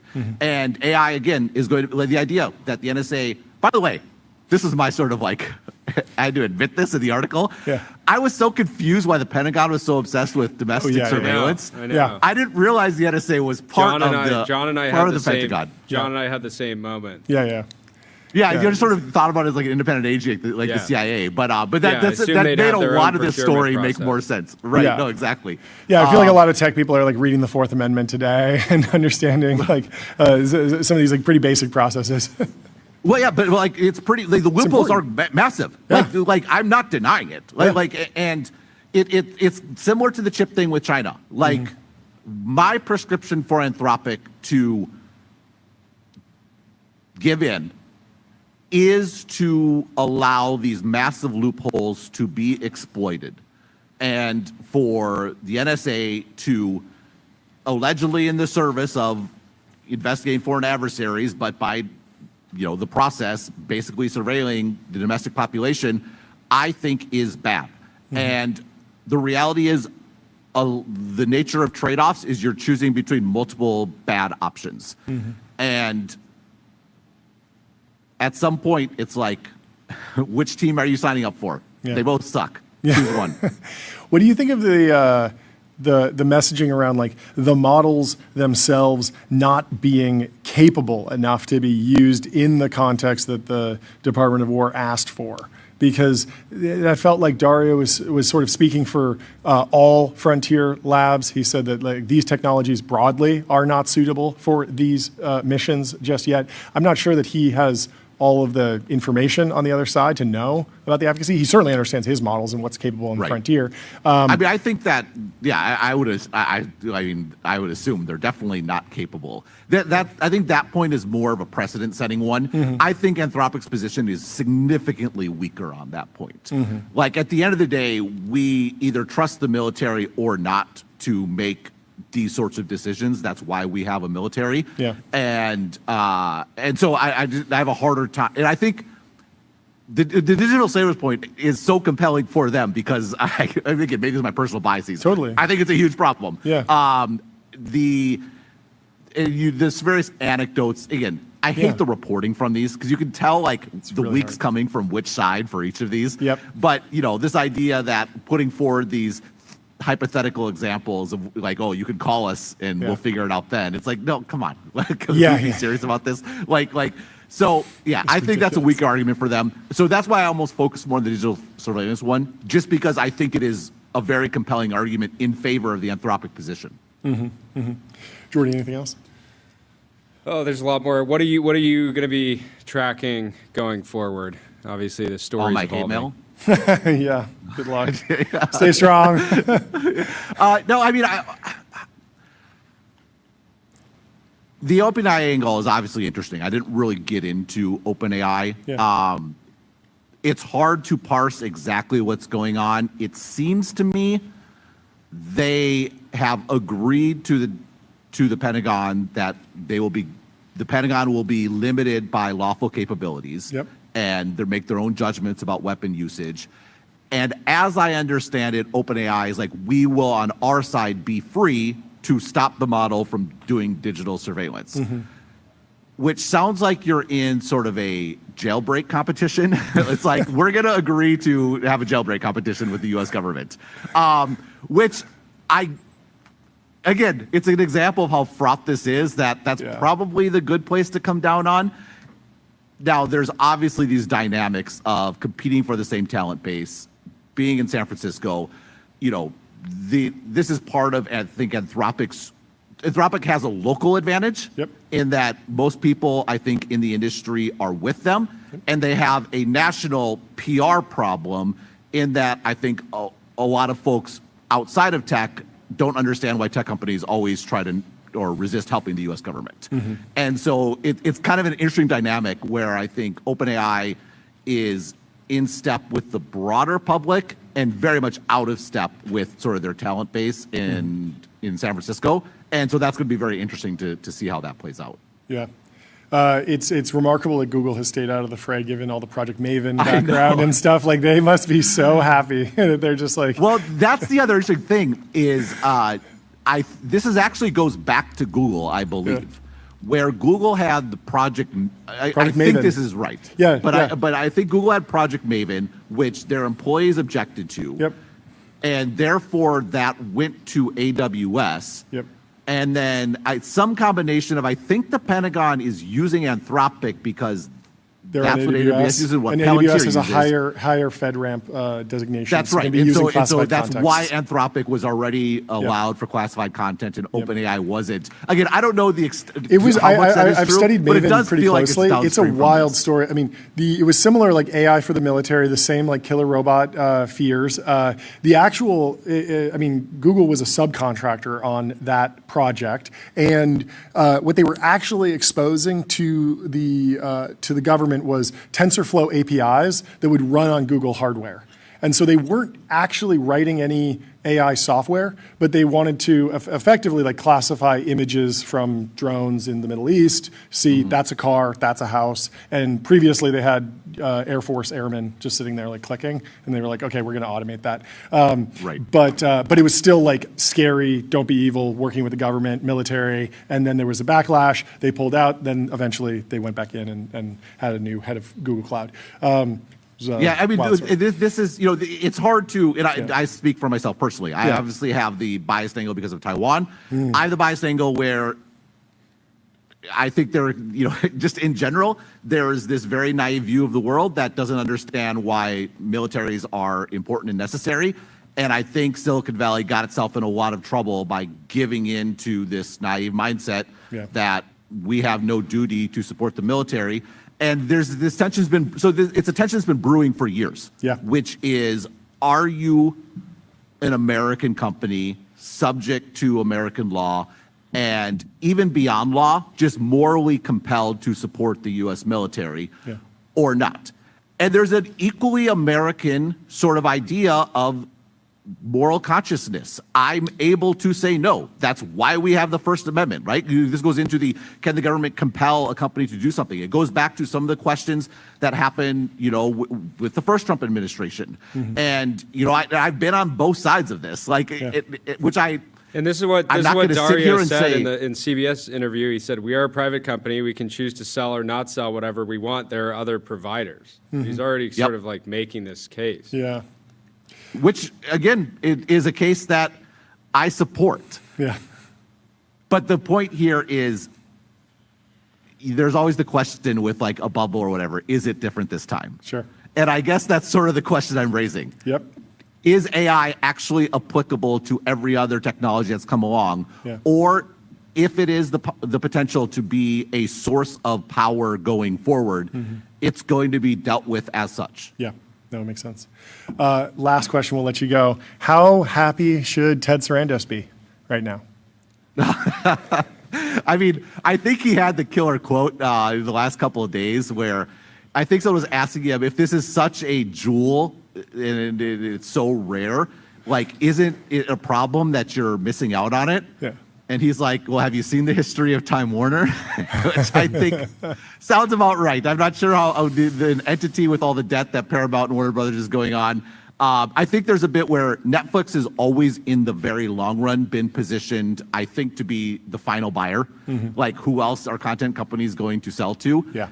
I feel like they've been spooked by YouTube a little bit, and they felt a need to push forward. Yeah. That bring the future forward. That was not allowed to happen, but that means their original plan, I think, still in place. So probably pretty happy, all things considered, I'm going to say. It's great. Well, I'm excited to get back to Netflix coverage and more anodyne topics. Yeah, remember it was on Cheeky Pite you were talking about getting sucked into I know. And here we are. So I put that quote at the beginning of my article, you know, you may not be interested in politics, but politics is an interest in you. That was about Anthropic, and it was also about me. So what can you do? Welcome to 2026. Well, we thank you for taking the time to come chat with us. Yeah, great to see you. And fantastic article. We appreciate you, Ben. We'll talk to you soon. Thank you. Have a great day. Let me tell you about Phantom Cash. Fund your wallet without exchanges or middlemen and spend with the Phantom card. And let me also tell you about CrowdStrike, your business's AI. Their business is securing it. CrowdStrike secures AI and stops breaches. And our next guest is here, live in the TBPN Ultradome. We have James Beshara from Magic Mind coming on down for a very refreshing, very different pace of interview, hopefully. Great to meet you, John. Great to meet you. We actually meet your heroes, but I'm glad. Actually met. I believe we met briefly in 2013. No way. Because we were using CrowdTilt at Soylent. Oh, well then yes, of course. Oh, actually, that was a hell of a meeting. Yes. We gave you all a huge, like $800,000 check. They gave us a huge check, a physical check this big. Yeah, we printed it. I literally, like an hour before, I was like, do whatever we need to do to get amazing. One of those kind of, just TV checks. Totally. Because y'all had one of the biggest crowdfunding campaigns of all time at that point. Yeah. That's right. Remarkable. I was just chatting with Ajay from our team about Rob. He was the one that was the leader on the project. Yesterday, yeah. And that was such a wild thing because we had applied to get on Kickstarter, and at the time they said like no food products, nothing but like board games, I guess, or something, whatever they were doing at the time. And you guys were like, we'll help you out, another YC company. You guys built it in like a weekend, and it worked flawlessly. Also, I found out like you guys were basically like running digital ads for us and acting as our Facebook like promotion engine, and everything was cycled back. Crowdfunding platforms. It was so helpful. Actively marketing groups. We just didn't have any marketing skills or any real we were so busy with other things that if you guys hadn't done that, we probably would have ended that campaign way lower. I still do take customer obsession to the extremes. And we saw it. It was like, hey, well, this helps both sides. We should lean into it. And for listeners, for viewers, Soylent was. I mean, that was so game changing. The whole internet was talking about y'all for weeks. Super viral. And it was for Y Combinator. And by the way, both of y'all, and I don't know if someone's just tuning in, 3 months ago, and then they are like, hey, it's just the best hair on the internet, and that's why I tune in. These guys are journeymen in tech, and it's so cool to listen to y'all because it's not a journalist that doesn't know how to actually build or what goes into creating a company, a startup, or sees a trend from a journalistic point of view. But you guys see it from in the arena, the founder perspective, which is why I'm bringing y'all what are you bringing? Let's see. S-ton of Magic Mind for y'all. Let's do it. Can we do it round? And as soon as I saw, we should do some shots. As soon as I saw, I think it was on a Sam Altman interview that Jordy was doing, and he was chugging a Magic Mind. Oh, yeah? I was like, dude, I'm going for a max. We had a long weekend. Let's Magic Mind max it today. I love it. So explain what this is. What are we consuming here? Yeah, I'll get the 10-second commercial out of the way, but you just this is peptides shake it, and then exactly. Peptides, amphetamines and steroids, all in one. But you shake it, slam it back. Jordy's the king of the slams. Delicious. Mental performance spot. Oh, it has some caffeine in there. And it does. So Max is unique. Some of them. Max is unique in that it is the world's first time release energy shot. So you couldn't do time release in liquid form until about 2 years ago, and we were the first to put it in a shot. What did you learn from building software that you applied to CPG? Oh my God! I think right away, my experience as a customer has been this iterative approach, basically versioning out the product. When you released it versus 2 years later was night and day in my experience, just a much better product, which is something that unfortunately I think a lot of CPG brands, they kind of make their product, they ship it, they get it into as many stores as they can, they sell as much, and maybe they don't even iterate that much on the product, which puts you at, which is just extremely high risk from my view, but that's sort of the step. It is. It's a really high stakes experiment when you start shipping it to stores. And you get into 1,000 doors, and then you realize, hey, this is kind of a B+ product. We could make it better. And we've chatted about this over the years, basically since the beginning of Magic Mind of taking, everything that I could from Silicon Valley, and my background was in building software, into building a drink company, which meant the first 3.5, 4 years was just improving, probably 150 iterations of making the product better before we went into stores. Because when you are D2C, and it is every time I say this out loud, I can't believe it's the case, but as the first D2C energy shot, I couldn't believe no one had done it before, but one of the huge affordances is you can have version 1, version 1.1, version 1.5. And each time that we made the product better, we saw the retention curve go up, up, and then we're like, all right, this thing's ready for retail. And now, as of last month, it's the #1 health shot in the country in the natural channel. That's wild. Yeah, I remember when I first tried it, I was like, okay, I like what this gives me, but it hurt my stomach. Yeah. And then you were like, try it again. I tried it again, fixed it. And so I think that. God bless the early testers. It was rough early on, and it was like, hey, I'll eat nails if it'll help my productivity focus and flow. But it turns out most people wouldn't. And it actually Biz Stone. Huge shout out to Biz Stone, co-founder of Twitter. Yeah. He's the one that put us in touch with. College. Yeah. Oh, really? No way. What college y'all go to? Northeastern. Oh, no way. Yeah. So brilliant mind investor. He's the one who put us in touch with these oncology manufacturers, this oncology manufacturing company. This is the most over-researched beverage on the planet. So we worked with them and utilized this technology to make everything so small that you can make it taste better than any of these ingredients I've ever tasted before. So my favorite ingredient is called Bacopa Moneri. Yeah. Decreases impulsivity by up to 50%. Which is amazing for focus flow. If you want to be risk on. That's right. Yeah, exactly. If you want it on the track, I mean, performance takes many different times. Your advertisers don't want it for all of the logos that are happening right all over here. I was skiing. I saw a guy do a backflip on skis with no helmet. That's impulsivity in a beautiful way. He was not on Magic Mind. He needs a Magic Mind to put on the helmet because that is actually extremely dangerous. Do not recommend doing a backflip up on skis with no helmet. That's a non-Magic Mind yes, move. For many people. Many people, when you don't want to jump into social media or the 50 texts on your phone, you want to actually focus. Yeah, exactly. Yeah, you want to be less impulsive. But it tastes terrible until we found this technology. So you took the iterative approach, the R&D, actually brought this kind of like hardcore R&D to a category that many people would have just, again, shipped a project and been like, it's good for me, let's run it. Yeah. What did you not take? What did you not take? Because I feel like that's great question. So much of the way that you run the company is incredibly unique and kind of at odds with maybe how you built your last company.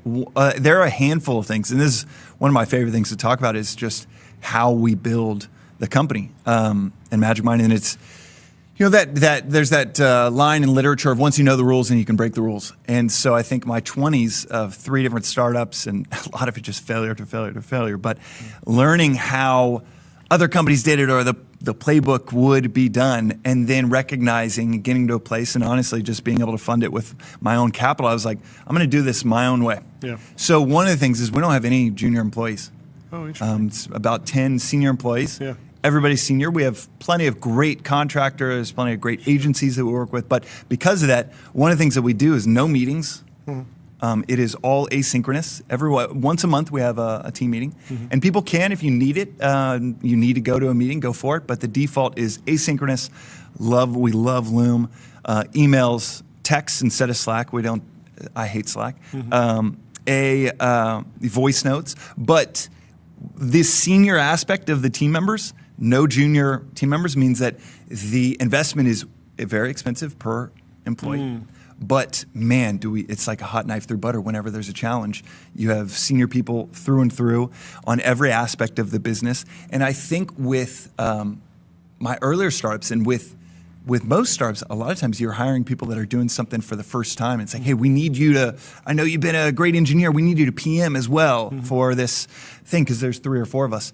With Magic Mind, it was like, no, I want someone that's done this 2-3 times before and is a veteran that knows how to do this. It's super key in retail rollout. Yeah, too, exactly. Because it's so hard to get on the phone with a buyer and actually build the trust. If you haven't already sold them you were at the last company, you were the one that brought in vitamin water to Costco. So the Costco buyer loves you because you brought him a banger product. You're going to try the next thing.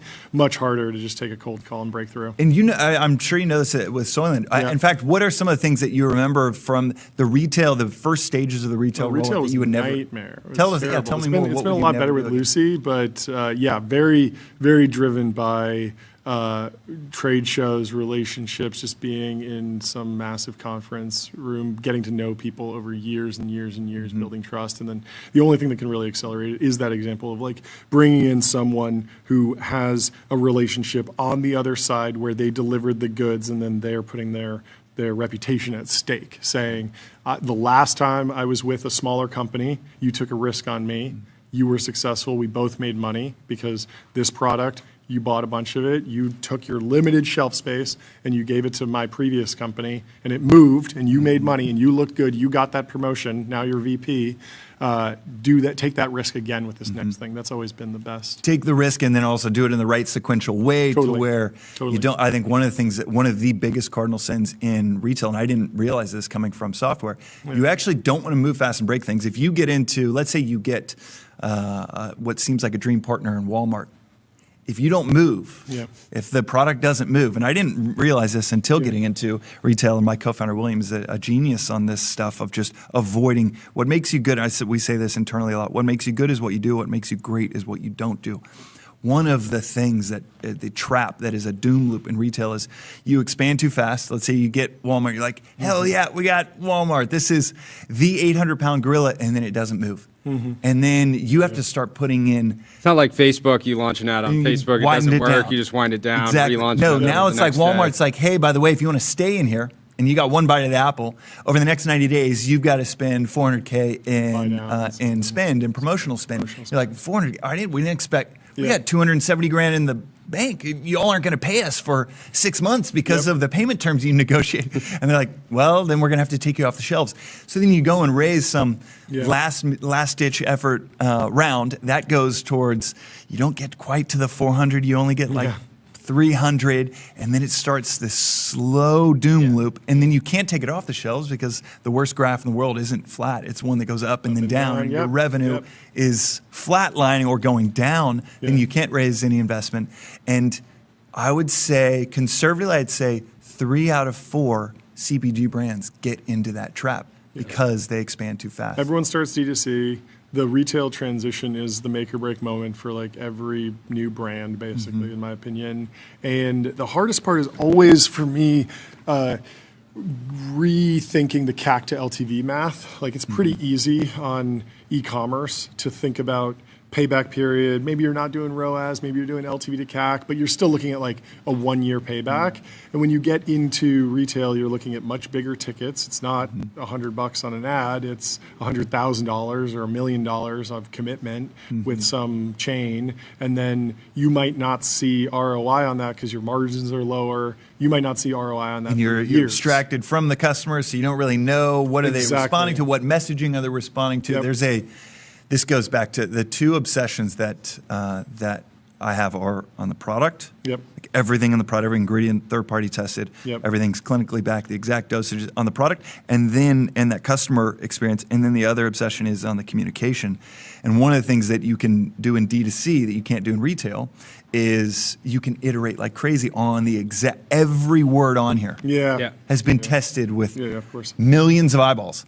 You go into retail without that layer, or you go in too early, and it's a suboptimal message. There's some people that just have it though, and they can just like one shot everything and then just go straight to retail. But it is very rare, and usually they have a retail background. Yes, they have a retail background, and one of the things that survivorship bias. There's someone, they got really lucky, perhaps. That started some company where like their whole shtick was like the packaging is going to be gold. And it's just going to like jump off the shelf at you, and it did, and they sold the company for like a couple $100 million. David's kind of doing that now, but I was thinking of something like 10 total veteran. years. David's a perfect example where it's like every move is from. What do you think about pricing? I always think of was it Koya that was like $12 a bottle or something, and they sold for great outcome, and it just flew off the shelves, and it was almost like a Veblen good, like a Lamborghini or a Rolex or something, where the higher the price, people saw the higher price, and they immediately thought like this is a better product, so I'll buy it, and that actually drove sales as opposed to duking it out for, oh well, we're the same price as the Red Bull, so people will comp us to that, versus like, no, the price tag is marketing. What do you think about that? That is, there's so much discussion around that. I'm an investor in a handful of CPG companies that you can get caught into a lot of just like triangulation, and you end up with it's like Homeland style like triangulation with the red string. We'll do this in these stores and this in these stores. I will say Air One sometimes gets into like $8 shots of Magic Mind, which we're not fans of. But it is the #1 shot there, so it is working. So maybe it's it could be maybe they've got a secret to it. But there is a really simple framework that we use, which is I wanted it to be the best health shot in the world. So in terms of everything from the vitamins for D and C and all of the B complex for immunity, because nothing will sap your productivity like getting sick, all the way to the Bacopa citicoline. One of the things that caffeine does is it's a vasoconstrictor. So it will restrict the blood flow to the brain, which is terrible for lateral thinking and terrible for switching contexts. It's not great for a conversation when you're like, oh, I really want to absorb that new information. But it is great for alertness. But if you add in something like Citicoline, specifically this supplier we have, Cognizant, which it was like a 2-year wait. That's really popular. Cognizant, it's amazing. So it's in MagicMind, and Cognizant improves blood flow to the brain. So that improves the academic term for creativity is lateral thinking, improves lateral thinking. All of these things are, you stack them up and they're pretty expensive. So I was like, I just don't care what the price is. I want it to be the best in the world. And it's exactly what I had been taking for 7 years before even thinking of making it into a product. Then we worked backwards and we were like, all right, it's got to be this price. In the beginning, $5.99. Now it's down to about $3.99 because of scale. Our batches are about 2 million, we're producing about 2 million bottles a month. Wow. So now with scale, you can get the price way down. But it was, man, John, it was pushing a boulder uphill to get people to be comfortable with that price point in the beginning. But I was like, nope, that's what the price is going to be. Makes sense. What's your relationship like with the internet? Personally, dude, we duke it out daily.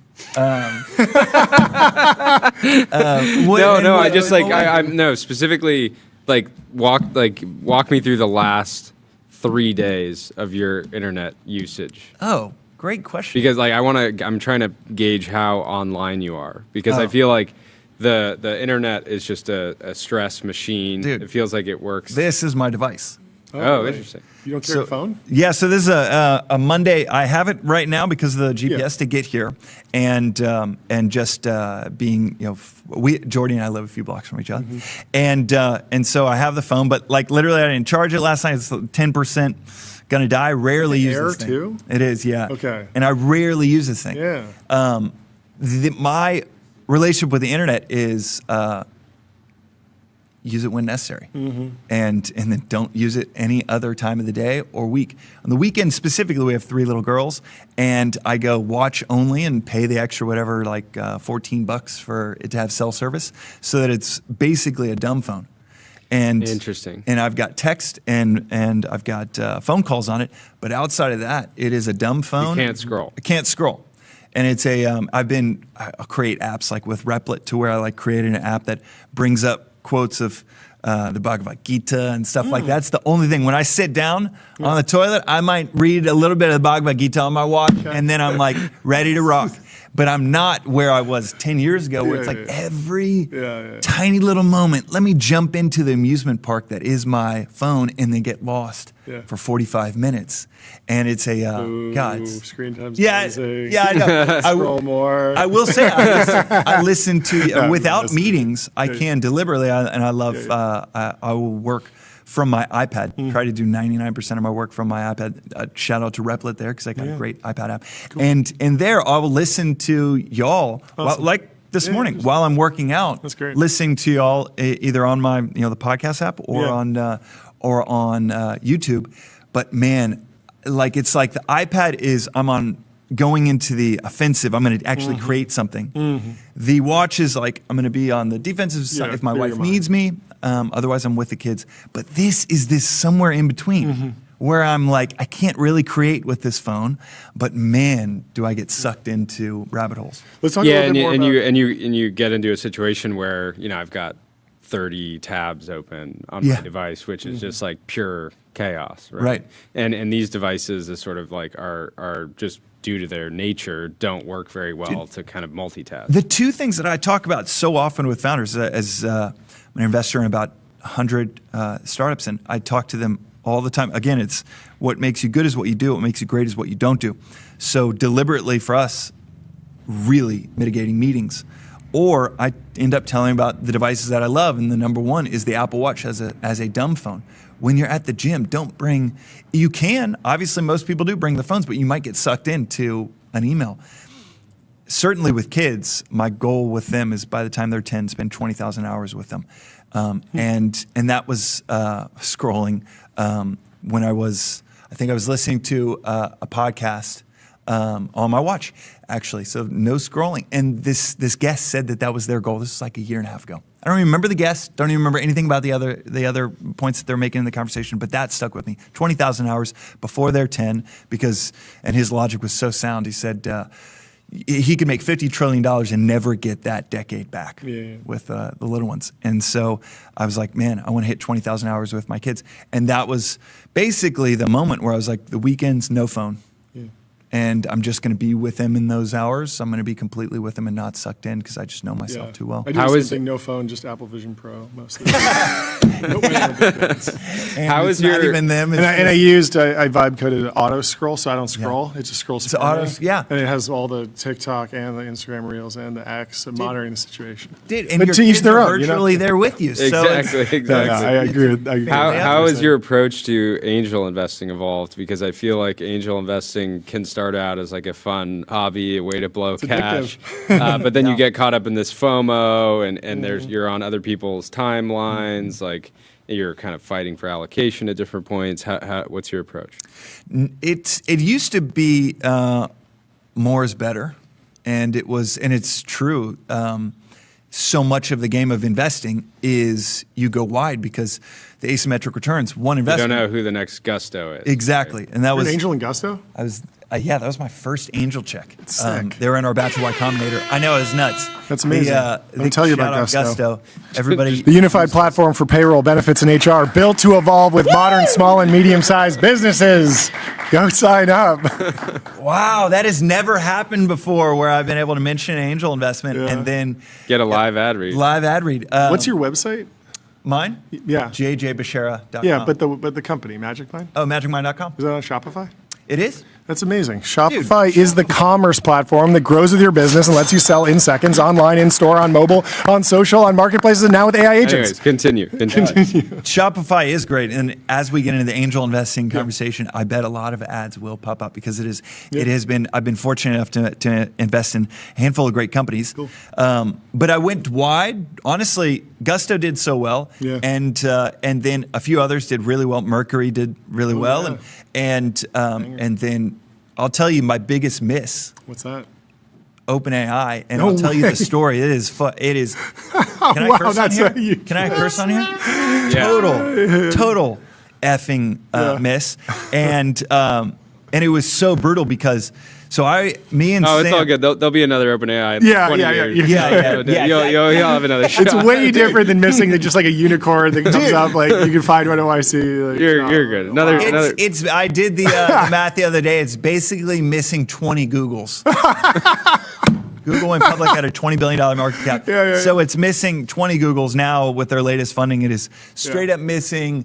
It is missing 30 Googles. Yeah, 35, 40 Googles. So, which is cool. That's all right. It's fine. I never calculated the amount. That's why you need the magic mind to clear your mind, low stress. I don't need to scroll. And there's so many things that I will in life where I'm like the no meetings where I'm like, I know I'm leaving money on the table. I couldn't imagine any other life. Any other life. I feel very fortunate. But I'll tell you the story. So. I've only shared this once, but it definitely replays in my head pretty often. So Sam Altman and I, we were advising and building out YC research for universal basic income. And this was in 2017. Yeah. So every month we would meet in a conference room in this dingy little office. Yeah. And the dingy little office, the conference room, was where they were doing OpenAI research. Yeah. So every month, and I was a full-time, we had sold my last company to Airbnb, and I was a full-time angel investor. Yeah. Full-time angel investor. Waking up every day. Thinking about, what are the next game-changing company? And I'm like, Sam and the team are trying to do this AI stuff, and it's research, and that can be a problem when you're too close to an operation. Yeah. Whereas if you just get a pitch once, you're like, oh, this makes so much sense. But when you're getting all the information at all times, and they're like, we don't really know what this thing's going to be. And we ran into this issue. Has that happened to you all with friends companies where you're at dinner and you can? It sounds terrible. I ended up creating a rule of like friend starts a company, like a real friend starts a company, just invest. Even no matter if you know, like, oh, they've got this issue with how they operate, or they've got this blind spot, or you know all the problems that they're facing. If you're too close to it, you can just overthink it. Dude, I told Ahmad at Mercury when he was like, because we had built financial technology, and we're at the Airbnb cafeteria, and he told me the idea for Mercury and wanting to start a bank for startups. And I was like, don't do it, dude. And I spent 45 minutes trying to convince him not to do it. And then like 2 days later, he's like, I appreciate that, because we kept texting about it. He's, I appreciate the input, but I'm going to do it. And I was like, well, okay, I'll invest. Like, there you go. This is not a good idea. Yeah. And good Lord, was I a total idiot. But yeah, the OpenAI one, I was sitting every month saying no again and again and again. And even with the whispers of, well, I think we're going to have to spin it out, make it a for-profit, and would you want to invest? I was like, AI. And I'll be honest, smart investors got in my head that were like, AI is so far off that it's like, that's like a 2035 thing. We're so far off. And I was a total idiot. Well, 40 Googles later, I still think about it. later, but plenty of other opportunities, plenty of other investments, plenty of other products. Congrats on all the progress. It was good. It was good to be humbled a little bit. Exactly. You're on too much of a hot streak. It's good to be like, okay, I got to lock in. That is the benefit of building. I think for anybody listening, I think it's what makes you guys so good at what you do. It's what I think makes any creator really good at what they do. Is there are very few things. It's like going to the gym. You don't go to the gym you think you're going there for the gains, but man, what you really get is the ego dissolution. It is so, it's so humbling. Yeah. And anytime you put yourself out there, you think you're doing it for the gains, but you fast forward 10 years later and it's the journey. It's the journey. It's the ego, the humility that comes with it, that only comes with doing it.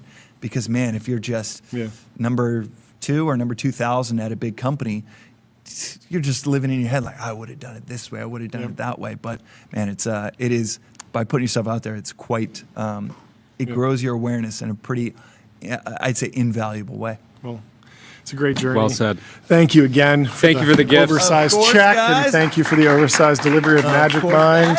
Thank you all for doing what you do in such a unique way. We appreciate Thank you for powering the show. Dude, we thanks appreciate for We'll talk to you soon. Show for us.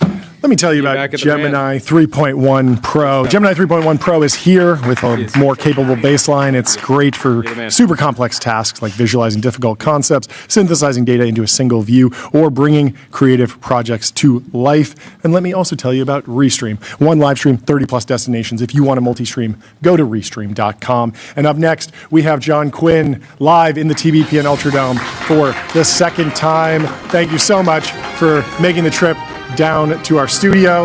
Welcome back. Back on. John Quinn, of course, is the most feared lawyer in America. We are huge fans. Tyler over there wears that hat every day. Really? He is obsessed. You have a lot of fans. I got a couple for you guys. Yeah, and you know, I'm your neighbor. I live in Pasadena, right next, very, very close to you. I know you went to school with one of my kids. I did. I went to Polytechnic school. I don't know which one. I had 5 who went there. I was in the same class as Jamie. Oh, okay. Yeah. It was a great time. Anyway, we're not here to talk about the minor life in Pasadena. We're here to talk about tariffs. We're here to talk about law. What have you been tracking? How have you been processing the back and forth on the tariffs this year? Well, 10 days ago, the United States Supreme Court ruled that President Trump didn't have the legal authority to impose these tariffs, which were kind of the cornerstone of his international trade policy, domestic policy maybe also. Provided a lot of funding. He's collected $600 billion worth of tariffs. He imposed those tariffs under something called the Economic Emergency Powers Act, which gave him a lot of discretion under the administration's interpretation of it. We saw this. One day it was 35%, then it was 50%, and it was all this. There were 2 categories of tariffs. There were the fentanyl tariffs that affected some countries, Mexico, Canada, a couple of others, and then there were the Liberation Day tariffs, which was across the board, different deals for different countries. That statute had never been invoked before or used to impose tariffs. It was challenged in the Court of International Trade in New York. He lost there, ended up going to the United States Supreme Court. The argument was a couple of months ago. The argument didn't go very well for the administration. Reading the tea leaves, I think a lot of people thought the administration was going to lose. And then sure enough, the decision came out on February 20th. And the Supreme Court ruled that, a lot of people thought the court would rule that these really weren't emergencies. The emergencies he was relying on were fentanyl and the balance of trade being an economic emergency. And a lot of people thought the court was going to say, you haven't shown that that's an emergency. But that's not what the court went off on. Oh, okay. The court ruled that He simply didn't. You couldn't impose tariffs under this statute. It had never been done before. There's no reference to tariffs or customs or anything or taxes or anything like that in the emergency economic powers in the act itself. Got it. And the court said wrong statute. Yeah. And zooming out, where do tariffs typically come from? What's the correct path? Well, there's a number of different paths. There's Section 122, which he's now invoked. Okay. There's a national security regime where you can impose tariffs, but it requires actually an investigation that's been done by, I think, the Department of Commerce or some other agency. So a record has to be created. The president can't just, on his own, say, you know, you're going to pay 35%. You, India, you're going to pay 50%. Yeah. So there is a whole other regime available. And the day he lost, he was ready for this. He announced there's another statute that permits him, Section 122, that permits him to impose up to 15% tariffs for 150 days. Yeah. After 150 days. And then theoretically, you could just pause for a second and then start up again. Is that right? true? I don't think so. Okay. I think the courts would see through that. But after 150 days, Congress has to act. Yeah. So he can do it for 150 days, and then to extend it, Congress has to act. And is that passive in the sense that if Congress doesn't act, they don't continue? Or by doing that 150 days, it forces a vote in Congress? I don't know that it forces a vote. Okay. I think Congress has to take affirmative action. They're the next one they who expire. have the authority. So the day he was ready for this, the day he lost in the Supreme Court, he announced, okay, I'm invoking the Section 122, 10% tariffs on the world. Yep.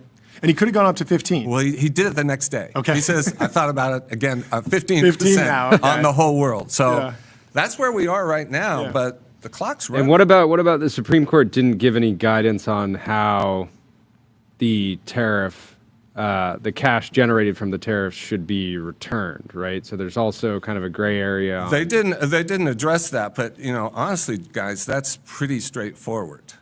These $670 billion in tariffs. There are a lot of claims. Many companies have already filed claims, and there aren't a whole lot of defenses to those claims. Okay. I mean, he has said he's going to do everything he can, essentially, to delay it. Yep. Maybe so it's not on his watch, the next administration. Yeah. But there aren't a whole lot of defenses. These are good claims. There's one issue about, in some instances, the tariffs have been passed on to consumers. So the government might presumably have a defense that, hey, wait a second, you don't get all this back. Your profits didn't go down. Yeah. There was no damage. You passed it on, Makes so sense. you saw the revenue anyway. Interesting. And that raises a question about whether these secondary parties that paid for things that included these tariffs, which have now been ruled illegal, whether they can bring claims. Yeah. That's an interesting question. So I think we're going to see some of those claims as So well. for a company that's trying to get a big refund, maybe in the hundreds of millions of dollars, I imagine, for some of these companies, is the first step just to file a claim, or do they need a lawyer? Is this going to be a lawsuit on a per company basis? How do you think that plays out? I think it's a lawsuit on a per company basis. Wow. They have That's a lot of lawsuits. They have to file a claim. Okay. Lots of lawsuits. A lot have already been. We're filing lawsuits. Okay. I mean, one of our partners, a guy named Dennis Haranitsky, is representing a number of clients already and bringing these claims. Yeah. But what folks need to do if you want to pursue it, get your documents in order. Okay. Get your records in order. Yeah. Figure out what you paid when. Yeah. And yes, you probably need to engage a lawyer. I don't think you want to do this on a representing yourself. ChatGPT, yeah, exactly. Yeah. You don't want any hallucinations and the screw up of what is otherwise a powerful claim. Yeah. The claims are brought in a very obscure court known as the Court of International Trade. Okay. It's in New York. Okay. You bring the claim there and you pursue it. Yeah. The government as how staffed up is that court? How could they possibly process what could end up being it could be an administrative burden, but the issues are pretty simple here. Okay. I mean, it's, he invoked this act. Yeah. They paid the tariffs. Yeah. The Supreme Court says he didn't have authority to do that. Yeah. And the government refunds tariffs all the time. Yeah. It's kind of a routine thing. Yeah. So it's not like this hasn't happened before. Can you take me back to the Supreme Court battle and help me understand what's involved in fighting a case in front of the Supreme Court? How much do lawyers know about the positions of the various Supreme Court justices before they walk in the courtroom? How does all of this play out? What goes into a Supreme Court case? How high stakes is it? Oh, I think this was super high stakes. Okay. I mean, this was a major decision for this administration, maybe the biggest trade tariff decision ever.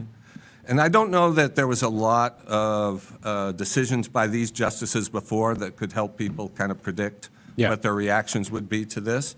The majority opinion was by Chief Justice Roberts. There was a dissent by Brent Kavanaugh and some others.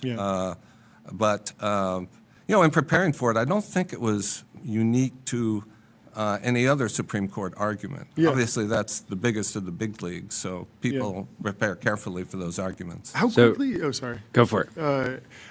How quickly did the legal community come to a consensus around the impact and longevity of the tariffs? Because from our perspective, the market reacted violently on Liberation Day. It was the worst day in financial markets since COVID, effectively. But it feels like you've known or you've been able to predict that these tariffs might get struck down sooner than maybe most of the financial community. So what was the process like for the legal community to get consensus around what might happen at the Supreme Court level? I think it was pretty straightforward, especially after the oral argument before the Supreme Court. That went so poorly. Oh, interesting. So it wasn't that months ago, before even oral arguments started, people were looking at precedent and how the different justices. No, sure, they were. Okay. I mean, the administration had lost below in the court, so that people knew that this is definitely in play. Okay. So, I think the issues were pretty straightforward. I mean, does this act give him the authority? Yeah. And as the Supreme Court found, there's no history for it. It had never been invoked before for this purpose. There's no reference to tariffs or customs in the act. So, as legal questions go, I don't think it's that complicated. Okay. How do you think about the speed, the time between Liberation Day and the Supreme Court ruling? That felt like almost a year. Is that deliberate by the administration? Is that just a function of how busy our Supreme Court is? Like, why does it take so long to actually get a decision from the Supreme Court? Well, some decisions take longer than that. Look, everybody, the Supreme Court reads the newspapers, as somebody said during the FDR administration. Oh, that's funny. They read the tea leaves. They know how, and there's no doubt they knew how important this was. So they know what's coming even before a case I'm sure they see it coming. Okay. But in terms of why it took so time between the oral argument and the rendering of the decision, it was, people were waiting, wondering, but it wasn't an extraordinary amount of time. But I think because of the known repercussions of this decision, the court wanted to be really, really careful and straightforward. Yeah. Are there any other big new trends in cases that you're tracking that might make it to the Supreme Court this year? I'm thinking particularly of some of the artificial intelligence debates that we're having. We were just talking to Ben Thompson about the relationship between Anthropic and the Department of War, and there's a lot of folks that are asking for clarity on the regulatory side, whether an act of Congress or new laws, new leadership, more messaging, but the Supreme Court could play a role there. Is there anything that you're tracking in terms of like upcoming cases that will be particularly consequential for business or technology? Well, we all know about this issue, about using copyrighted materials to train large language models. And we have cases pending, relating to literary works, visual works, musical works. There are dozens of these cases percolating their way through the courts. There have been a couple of decisions up in San Francisco now, the early decisions at the district court level, the trial court level, where the courts kind of came out. The decisions were kind of limited because of the unique circumstances of those cases. One was a meta case, and I think the other was, I'm forgetting what the other case was, where they prevailed at the district court level. But before these cases can get to the Supreme Court, they have to go through that process. A decision at the district court, then you have a court of appeals, and then to the U.S. Supreme Court. I mean, it could well, our Supreme Court doesn't hear very many cases. How many do they hear? I think they do like, I think like around 80 cases a year. Oh, wow. You compare that to India, where the Supreme Court there hears thousands of cases a year. Of course, they have hundreds of judges on I think on their Supreme Court too. But I think there are definitely issues in the AI world that could reach the Supreme Court. So walk me through the thought process that if you were advising me and I believe that an AI lab has trained on my intellectual property, and that lab is well funded, and they come to me with a settlement. Why would I want to turn a settlement down and fight it out and take it all the way, go the distance all the way to the Supreme Court? Like, what are the different trade-offs that plaintiffs are making right now? You need to create a downside for the AI company. You know, they've got to see that you have the staying power, that you're prepared to litigate this case. Yeah. Anthropic. So you need deep pockets. So if you're just a single, author of a book, then you're not independently wealthy. They're probably going to say, "Hey, you'll take the settlement." But if you're a class of, well, it depends on what the settlement is. Sure. I guess. Yeah. But my experience is that defendants don't write checks until they see a downside. Got it. And so that you really have to kind of establish your credibility that we're serious about this, we're willing to pursue it. Anthropic, settled a case for $1 billion, maybe $2 billion, a copyright class action. Yeah. But those were, very good lawyers who had put together a case, and they had gotten Anthropic in the position that they're facing whopping damages. If they lost at the trial court, it could have been much more. So that's the calculus. You kind of have to create a downside for it. And what would the economic damage calculation be? Is that like, I'd look at the profits that they've made from that, or the revenues? Like, what sort of economic case should I be making if I'm trying to extract the maximum amount of damages? Yeah, I mean, under the copyright laws, there are specific rules about what's recoverable in a case of copyright infringement. Sure. And that's the theory here, that this is copyright infringement to use our copy, my copy, the plaintiff's copyrighted materials in order to train the large language model. And there's a couple of, there's statutory damages, which are a fixed amount per infringement, or there are theories under which you can recover the profits they got from it, but there are various rules about how damages are measured. Yeah, that makes a lot of sense. Jordy, sorry. Give us a 101 on what it's like to be in an active case or litigation with the federal government. I'm sure over the many years we've talked. Was it Palantir or Anduril that or both of them? Palantir and SpaceX both sued the U.S. government over contracts that that were not fairly bid in their minds. They didn't have a correct shot at displacing an existing program. With Palantir was decent. Yeah, but let's say you have a client that is considering taking an action against suing the government. How do you kind of like walk them through it? Obviously, there's a bunch of details, case by case, but what's the general framework that you operate under? Look, there are good things and bad things about litigating with the government. We sue the United States government all the time. We had a case relating to Obamacare. There was something called risk corridors, where insurers under Obamacare were assuming liabilities for markets that they had no history with. They didn't have a basis to underwrite it. And there was a term that was put in the Obamacare that said, okay, we, the government, will backstop you, the insurance companies. So if your losses are above a certain amount, we'll fund that. Well, that was never funded, and that was never paid. And we basically, so the bill was coming due. The insurers were saying, "Hey, Mr. Government." Interestingly, the insurers, many of them weren't eager to sue stick their heads above the parapet, and sue the United States government. But we got involved, and we brought a class action on behalf of a number of insurers. It took some persuading to get insurers to participate. And ultimately, we recovered like $7.5 billion. Wow.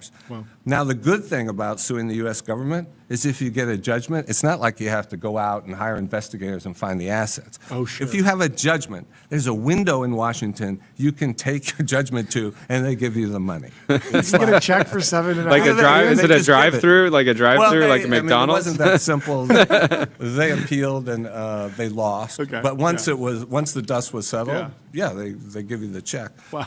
We have a case now. I mean, we represent Harvard University versus the government on. We sued Homeland Security on the ridiculous ban on. I thought it was ridiculous on foreign students around, coming to Harvard. So we sued Homeland Security on that. We sued Health and Human Services on the defunding and the cutting off of grants for research and things like that. About that so both those cases, we won on the trial court level, and it's up on appeal now. The government is appealing that. So litigating with the government, you've got to assume they're well-resourced. I mean, I don't know how many hundreds, probably thousands of lawyers there are in the Department of Justice. So they're going to show up. They're going to advance the government's position, and so they're not just going to lay down. Can you describe the level of sort of back and forth career paths that happen between Quinn Emanuel and the Department of Justice or the government? Are there folks that you're recruiting from the government occasionally? Are there folks that leave and go do a tour to understand what life is like on the other side? Or is it two sort of separate communities? No, it kind of goes both ways. It does. At our firm, we have about 25, 30 lawyers who one time or another were prosecutors, U.S. attorneys, assistant U.S. attorneys, or high-ranking officials in the Department of Justice. And that's seen for a youngish lawyer, a job in the U.S. Attorney's Office as a good job, great experience. And those folks are in demand at firms like ours. And then on another level, senior people, sometimes if they're interested in government service and they're connected, because a lot of this does involve political connections, you can get an appointment. We've had people in our firm who have appointments at very senior positions in the Department of Justice. So it can go back and forth. I will say another thing right now, this Department of Justice is really busy. They're facing all kinds of cases. And based on what I hear and what I read, they're kind of resource strapped. So I'm not suggesting they're not going to show up and defend, but I mean, like. Does that mean your associates are getting more calls to come over? We've had a couple of associates go to work at the Department of Justice in the recent past. But that's always been true.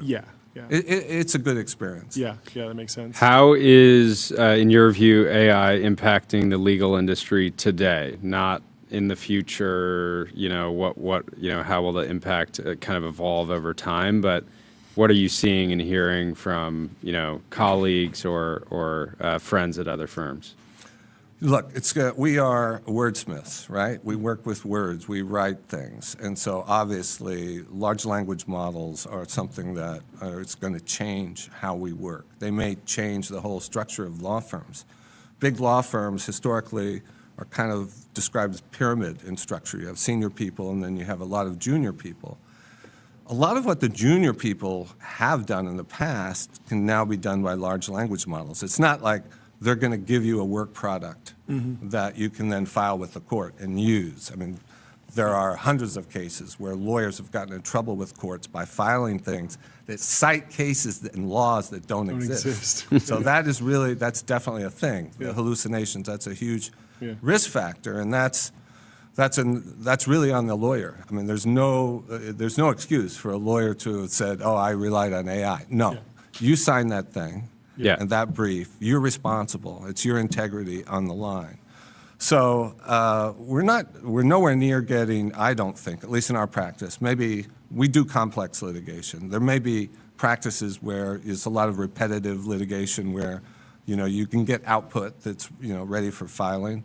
But we're really not seeing that yet. But we've developed in-house at our firm a platform, a methodology for taking large masses of data that we work with, all the documents that are produced in discovery, all the testimony, all the contracts, and we organize that it's built on the Claude Enterprise platform. And we've done this as lawyers. It's a system it's proprietary, developed by lawyers for lawyers. I think if you just turn a young associate loose with Claude or ChatGPT, you're not optimizing the technology. But we take all the data and we structure it for a way that lawyers work. So it creates work streams. So like, what do we need to do? We know what we do in every case. We prepare examination outlines. We prepare expert witness reports and the like. We prepare opening statements. So we structure in the data that creates these work streams. And I really think that gives us a big advantage. It's not something engineers have created. It's lawyers knowing what lawyers need, having designed a way to structure the information. Yeah. And we're using that with great success. I mean, in trials now, in the middle of trial, imagine somebody's on the witness stand. Yeah. You can ask the AI, what's the best evidence that so-and-so just lied about that? Wow. You press a button, and you get a button. So most of those things you will have thought of. Yeah. Some of them make no sense. Sure. But there'll be a couple of gems in there. Yeah. That you might not have thought of, lines of attack that you haven't thought of. That's great. That's extraordinarily powerful. Yeah. So our goal is to get to a point where the AI yields a work product that's like 80% or 90% there. Yeah. And which is what an associate is typically doing today, right? It's not, you're not, like the best associate is not hitting it out of the park every single output. They're getting a good solid chunk of the way there. You're absolutely there, right. And so lawyers can focus on what they do best, making sure that last mile, the last 20%, the last 10% is as good as it can possibly be. How do you think this affects the job market for lawyers at the early stage of their career? Because in some ways, yeah, their work might be being replaced, but at the same time, given that AI is very good at generating words and will be able to generate entire lawsuits, you can kind of imagine a dystopian world where the number of cases that get brought are 100 times higher than they are today. I think that's true, and that's something that people don't talk about a lot. There are AI companies, AI native companies out there that essentially identify claims. Mm-hmm. So they'll have a database that has information on businesses of all kinds. Mm-hmm. What licenses do they have? What licenses don't they have that they should have under the law? Mm-hmm. I mean, you can just imagine if you can boil the ocean. Yeah. And these companies, you can subscribe to them, and they'll serve up. Here's a class action for your consideration. We've identified the claim, and here it is. So I actually think there's a potential that we may see more litigation as a result of AI. Yeah. On the other hand, I think resolution of cases may be faster. Sure. Because both sides can understand quicker, the merits of the case on each side and reach a resolution sooner. Yeah, no, that makes a lot of sense.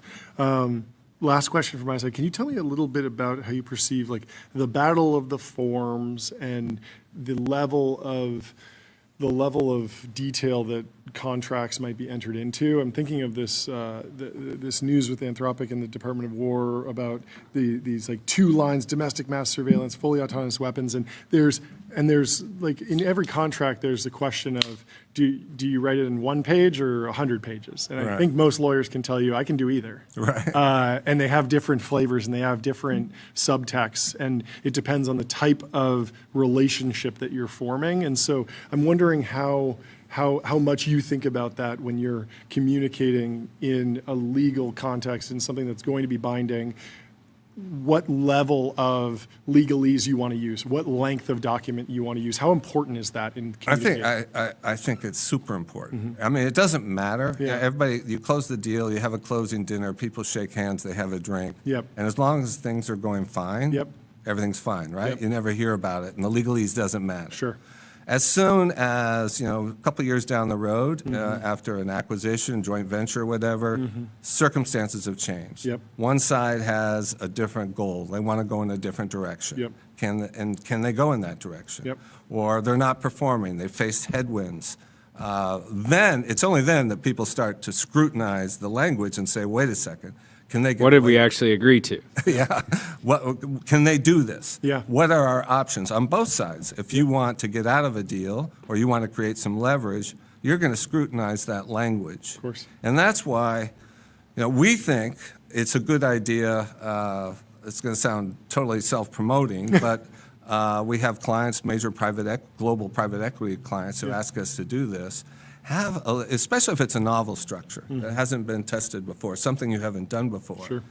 Take a look at this and pressure test it for me from a legal risk perspective. Sure. You know, and I think it's especially valuable to have a litigator's eyes on the problem because look, we live in a world where 24/7 something's gone wrong. Yeah. So day in, day out, we're dealing with the very kinds of situations you're talking about.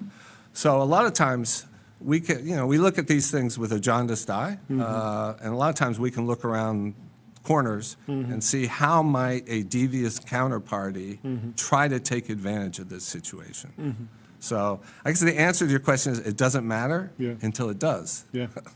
And so because of our experience as litigators, we can look at things and kind of see, oh, there's a potential loophole here. Yeah. There might be a simple agreement. Like we had a case, an arbitration in Asia. I won't get into the specifics because it's confidential. Sure. But basically, one side had an option, you know?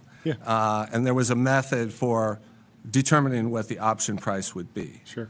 And then it was kind of like a bit like a baseball arbitration, and the one side would get one number, and the other side would come with, and there would be a neutral that figured it out. The other side quoted option price was way out of bounds. It was like totally unreasonable. And then they said, your turn. And what do you do in that situation? If you respond to that, and treat it as a good faith offer, and you respond, then you've sort of bought into that going down that road. And that seemed to be what the language of the contract on its face, you know, authorized, allowed exactly. And our advice was, no, don't respond. Don't respond.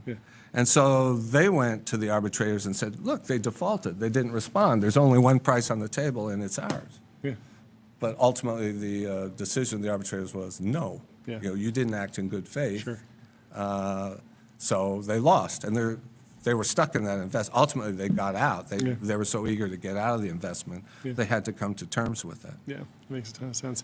Well, thank you so much for taking the time to come chat with us. Thank you, and thank you for fantastic. The hat there. Enjoy the Quinn Of course. annual Thank hat. you for keeping I brought us a couple more. And we will keeping us talk to you fitted. soon. Great to see you again. I'll see you around. Great to see you. Let me tell you about good work. public.com investing for those who take it seriously. They got stocks, options, bonds, crypto, treasuries, and more with great customer service.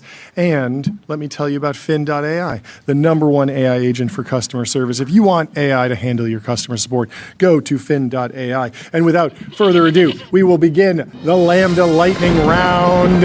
Here we go. Pivot that camera over there. It's turning all the way around. It followed John Quinn out of the studio. I was missing him already. And now you see that the Lambda lightning round has begun, and we will kick it off. We got a banger to kick it with off. An absolute banger. We have Michael from WorkOS. There he is. Michael from WorkOS. He is the co-founder and CEO. What's happening? How you doing? Gentlemen, great to see you. How's it going? Great to see you. Great to see you. It's been, what has it been, a couple months? It's been almost 6 months. The last time we had you on, we were hanging out with Satya Nadella on a historic day, also another crazy day to join. But since this is the first time joining remotely, give us the update, kind of reintroduce yourself for everyone. Yeah, so I'm Michael Grinich. I'm the founder and CEO of WorkOS. And we are an infrastructure company that helps other software companies with enterprise features in their app. Not exactly the thing people get the most excited about, but it's the underlying infrastructure that allows people to sign in to things like ChatGPT and Anthropic and Perplexity with their company account, with their enterprise account. So we often say that we help developers make their app enterprise ready. And today we're really thrilled to announce our Series C, which we've raised $100 million. All right. We got a mallet. We got a gong to hit. Let's see. Do we have the power? Bring it down from the lamp. It's like Thor reaching. There it is. There it is. There we go. Look at that. There we go. Take this. Here we go. 100 on 2 billion. That's right. That's right. That is some great dilution from your side. So WorkOS, we haven't raised money actually in over 4 years. I think a lot of folks kind of forgot about us, to be honest, as a company. We were started back in the beginning of 2019. So this is over 7 years that we've been building the company. Really the news today, what's new with us, is the last year or two has been all about AI. And we have found ourselves supporting all these AI companies as they're rapidly, just explosively growing. So whether it's like OpenAI selling into the enterprise or Claude like growing like crazy over the last few months, or even Cursor last year, which like kind of came out from nowhere and took over how people write software. WorkOS is powering all of these, and we're helping all of them take the functionality that they've landed in AI and actually enable them to go sell that into these big customers that otherwise they wouldn't be able to get. And essentially unlock revenue. So over the last few years, you joked that people forgot about you because you weren't raising. What were you doing? I'm assuming you were at different points probably turning down investor interests. Like what was your kind of mindset and leading the team through that period? Yeah, we were just building. I mean, I think at the end of the day, to build infrastructure like we've created, there's no real shortcut for it. You just have to spend day after day, week after week, month after month, solving tens of thousands of small edge cases. Sometimes I say WorkOS, it's kind of like a ball of edges. Like the whole thing is made of edge cases. There's not really just one way to quickly ship it. It's in some ways like the anti-YC company. It's the thing you can't build in like a couple months and launch. It does take months and months and years to develop it.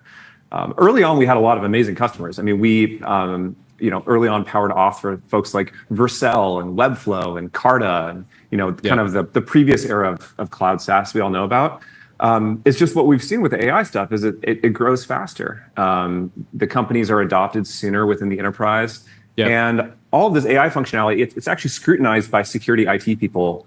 A lot more heavily. Like the IT people say, no way we can use your AI unless it fits these, security policies. And so despite being started in the pre-AI era, WorkOS is actually kind of perfectly positioned to be we are an AI business today without having been started that way. Yeah. How have you processed the overall SaaSpocalypse narrative or just vibe coding in general? In many ways, if WorkOS can kind of, I feel like, deliver kind of the dream of vibe coding, which is like maybe there's some specific functionality you want to build, you want to be able to sell it into the enterprise, but pre-WorkOS, maybe that wouldn't have been possible because you have all these edge cases that enterprises are going to care about. But how have you processed the entire narrative? Yeah, when people are vibe coding stuff, you typically don't want to vibe code your security part of your application. You might vibe code the features, the UI, like the AI code gen is so good for doing UI engineering. But when it comes to stuff like authentications or permissions or things around compliance or auditing, that's maybe not the place you want to apply AI. And we've seen that actually from a lot of our customers, including our customers being the AI labs that are building the models to do this stuff. They're even using WorkOS. What we've seen from a lot of other businesses is there's no time to build it in-house. So in the previous era, you might have had, like a few years to figure out enterprise. If you go back and look at like Dropbox or something, they built for many, many years before they did enterprise. Today, what's happening is these AI companies, powered by the functionality, they go after enterprise pretty much immediately. Like within the first year, they have to go up market. And so there's no time to build it. They just turn to us and we ship it for them. So I mean, truly, how low is the bar? Like if I'm in YC and I vibe code a piece of software that's like MVP, but it works, is WorkOS like accessible to the point where it's self-serve, free for like how low is the bar? Absolutely. So we have an amazing free tier. It's free up to 1 million users. Wow, that's a lot. So even maybe you get 1 million users when you're in YC, but past that, as you keep growing, what we charge for is the enterprise features. And really, we try to align our pricing model with you as a customer. As you go close enterprise deals, you pay WorkOS. It's kind of like Stripe. You pay Stripe money when you go, make money yourself. But it's so easy to use. We have people that integrate, WorkOS in an hour or two. Awesome. They're out there selling to enterprise essentially as soon as they have demand. And actually, just last month, we shipped a new capability that's even faster to integrate because it uses AI. So AI is actually accelerating our customer base. It's also accelerating how fast you can adopt and use our functionality. You essentially just run a command, it installs WorkOS.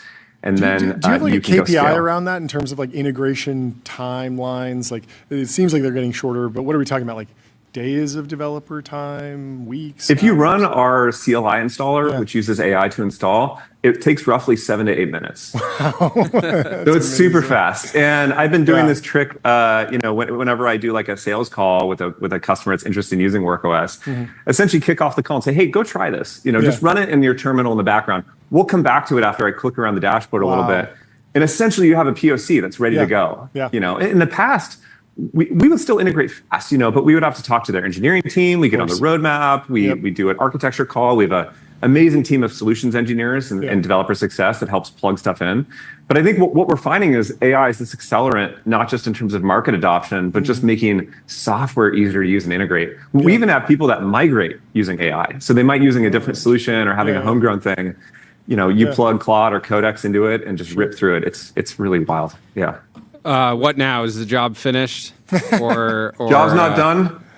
Absolutely not done. In some ways, it's kind of like a new moment for the company. I told our staff at the beginning of this year, if I was to start WorkOS today, what I would essentially build is WorkOS for AI, and specifically for AI agents. So that's what we're building going forward. If you think about agents in the world, and a lot of people talk about agents in different ways, really what they're doing is displacing people doing work or enabling people to do more. I think Ivan from Notion has called agents that you're a manager of infinite minds. The ability to go and control and kind of adapt all these different systems to do work for you. The problem with agents is if you're spawning all these things, these workers to go do things for you, they essentially need permissions. They need access to data. And an agent isn't useful if you can't connect it to all your different stuff, and you can't do that securely. Last thing you want is an agent, running wild. I think there was a story on Twitter a week or two ago of an agent, an OpenClaw instance going rogue and deleting a bunch of email.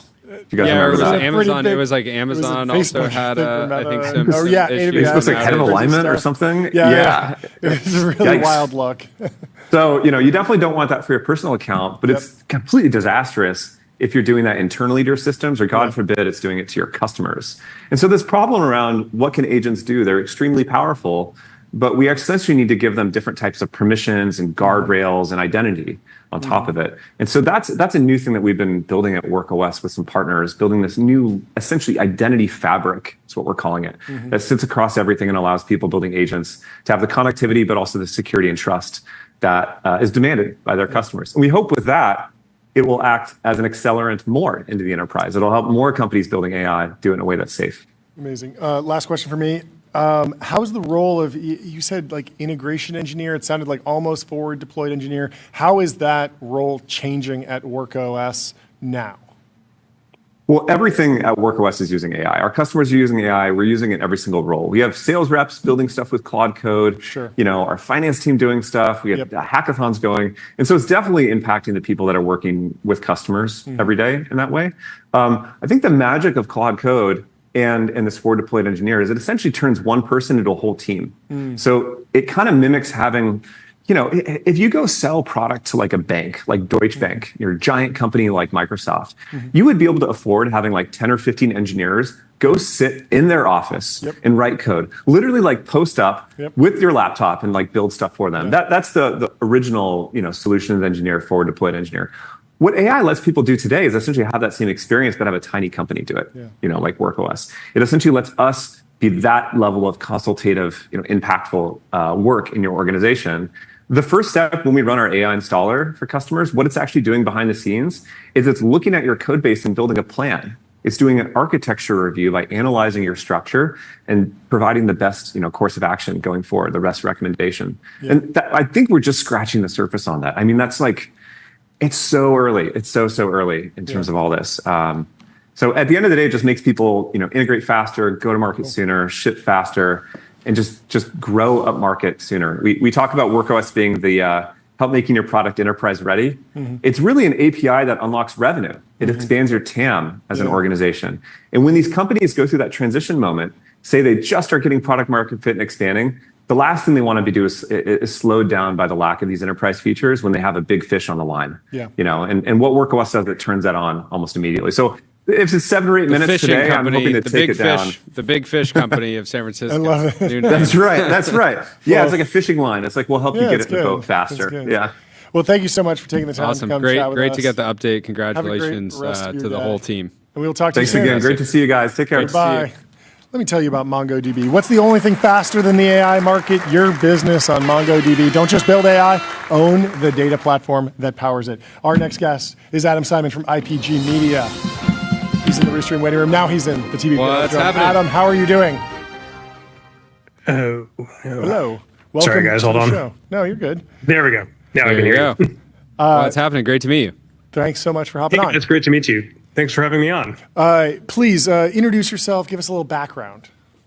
Yeah, I am Adam Simon. I spent a decade as one of the top innovation executives at a global media agency, which basically means I got paid to be wrong about the future just a little bit less often than everyone else. And now I am out there consulting on where entertainment is going next, which in my opinion is off the screen and into the real world. And I'm working on a book called The Immersion Economy about how immersive technology is set to supercharge the experience economy. Okay, what did you get right when you were predicting the future? Ooh. Oh, good question. I got right. I think that Netflix would win in streaming, and I still maintain that after last Friday's news. Obviously, I think that Netflix. You guys covered this earlier, but I think that Netflix is going to come out on top in this deal when we look back a few years from now. That was something I called early. I also called that they were going to pivot into having an ad-supported tier at some point, as well as into gaming. I think the Netflix behemoth will just keep growing. Yeah. Walk me through a little bit more of like immersive economy off the screen. Like that could mean Taylor Swift concert. That could mean ice cream museum. There's a million things that happen off the screen. Like, how do you describe like the territory? Yeah, I mean, it is all of those things. It is, in my mind, the exciting part is all of those experiences that are already getting upgraded or are about to get upgraded with technology. And some of that looks like immersive technology. It looks like the Sphere. It looks like what Cosm is doing, which I think is super interesting, especially around like sports and performances and stuff. But I also think it means AI personalization in the physical world. We spend a lot of time talking about how AI is impacting software. You guys certainly spend most of your days, I think, talking about that. But I think AI colliding with the real world, robotics is the place that most people go, which is understandable. It's super exciting. But I think there's an interim step before we see robots everywhere, AI-powered robots everywhere, which is just our physical world being a little more responsive to us as individuals. If you think about the physical world reacting to you in the same way that your feed on social media might, and starting to personalize itself in that way, that triggers some nightmare scenarios, but I think there's some opportunity to also do some really cool, fun, creative work there. Okay, so I'll give you a specific example. We were in Montana. This last weekend. We were at an ice race, which was the first event that they've done where basically they get a bunch of cars around an ice track, and then you can take cars out and do some laps, and then there's a bunch of spectators and things like that. And the event was incredible. My only criticism is like there was kind of one screen over in one of the spectator areas, and so in the area that we were, you were reliant 100% on your own vision to experience the event, which was cool. But at the same time, there were certain angles and like a bunch of missed context. And so, in an event like, how are you thinking about personalization in the real world? Is it we have smart glasses on and you have your own audio feed, or like what does that actually look like in practice at something like an automotive event? Yeah, I mean, I think that is a great example. I think that, to your point, we don't even need to wait for augmented reality glasses. I think when they do come, there'll be some really interesting, exciting things we could do. But just the ability to customize an audio feed, you could do that with AirPods right now, right? Like lots of people already have them in their pockets. We could be, through people's smartphones, broadcasting customized audio feeds to you through your AirPods, just as one example. An under sort of discussed feature of the Sphere that I find really interesting is they have beamforming speakers, so different sections of the Sphere can technically be hearing different audio. They haven't really used this yet to my knowledge, but the way that they talk about it is that you could have like different language tracks sort of beams to different sections of the venue. And I think that that's the kind of thing that we're seeing built into lots of venues, and obviously that's not a personalized sort of one-to-one experience, but you can also sort of see how that starts to move us closer in that direction and use some technology that is, not exactly new, but to enhance the experience and make it more accessible for more people. How are you thinking about VR? We had Ben Thompson on our show earlier today. He's been pushing aggressively for Apple to just let him watch any NBA game. He basically figured out like it's like a $40,000 worth of hardware that would just need to be installed at the different stadiums, and then you could just, he's like, I don't need a separate live stream and commentary, because if you just beam me into the stadium, I can hear the commentary that's happening. I can look up at the scoreboard. I really just need that kind of like video feed. Yeah, I mean, I think, I think long term, there are some cases and some users who are going to want the more highly produced, edited experience that Apple is kind of leaning into. I know Ben is super against that. He just wants the static camera. It's like, pretend that I'm there. But I think that he's right in that Apple's biggest problem right now is scale, and just having the volume of content that you could get with just static cameras. And, sports is great, and I'm sure would sell a lot of headsets. But also just think about concerts and stage plays and any place else where just being a fly on the wall or being a butt in a seat, you can't get there or don't want to get there physically, but being able to get there with your Vision Pro or your Meta Quest or what have you, I think that there's real opportunity there.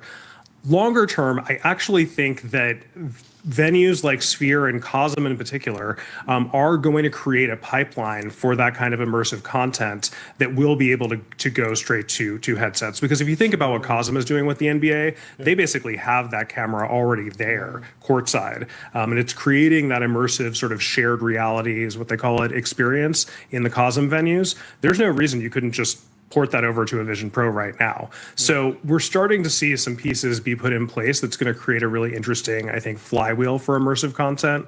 And I sort of think about it as the venues like Cosm being a kind of middle-class experience, where if you have the money and the capability, you're going to go there in person, of course, but you're only going to do that for a few events a year, even if you have deep pockets. And obviously, there's the at-home viewing experience, which might be upgraded if we can watch it in immersive environments. And then you have the option to go someplace like a Cosm venue to get this sort of, halfway experience. I can still go out with my friends and be social and have a close to courtside experience without shelling out to fly wherever the game is. Yeah. Are there a lot more Spheres, Cosm type experiences coming down the pipeline? They said they're super capital intensive, so they're high risk, but from my view, the response to both has been great, and Sphere seems to be somehow doing pretty well in the public markets as of late. Yeah, I think Sphere caught everybody by surprise a little bit, because that first year there were lots of headlines about how much money they were losing, how much it costs not just to build but to operate. But from everything I can tell, from the outside, obviously, they look like they have found a path.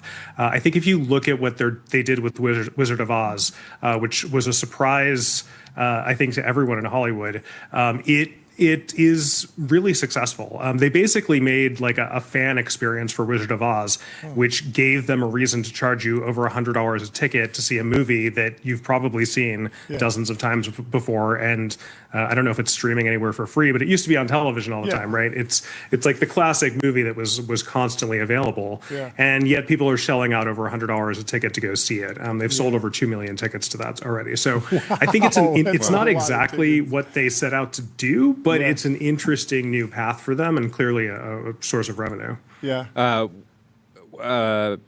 Brian Chesky from Airbnb was on the show fairly recently, talking about how he is quite bullish on IRL in the age of AI. The online world is getting very wild and intense.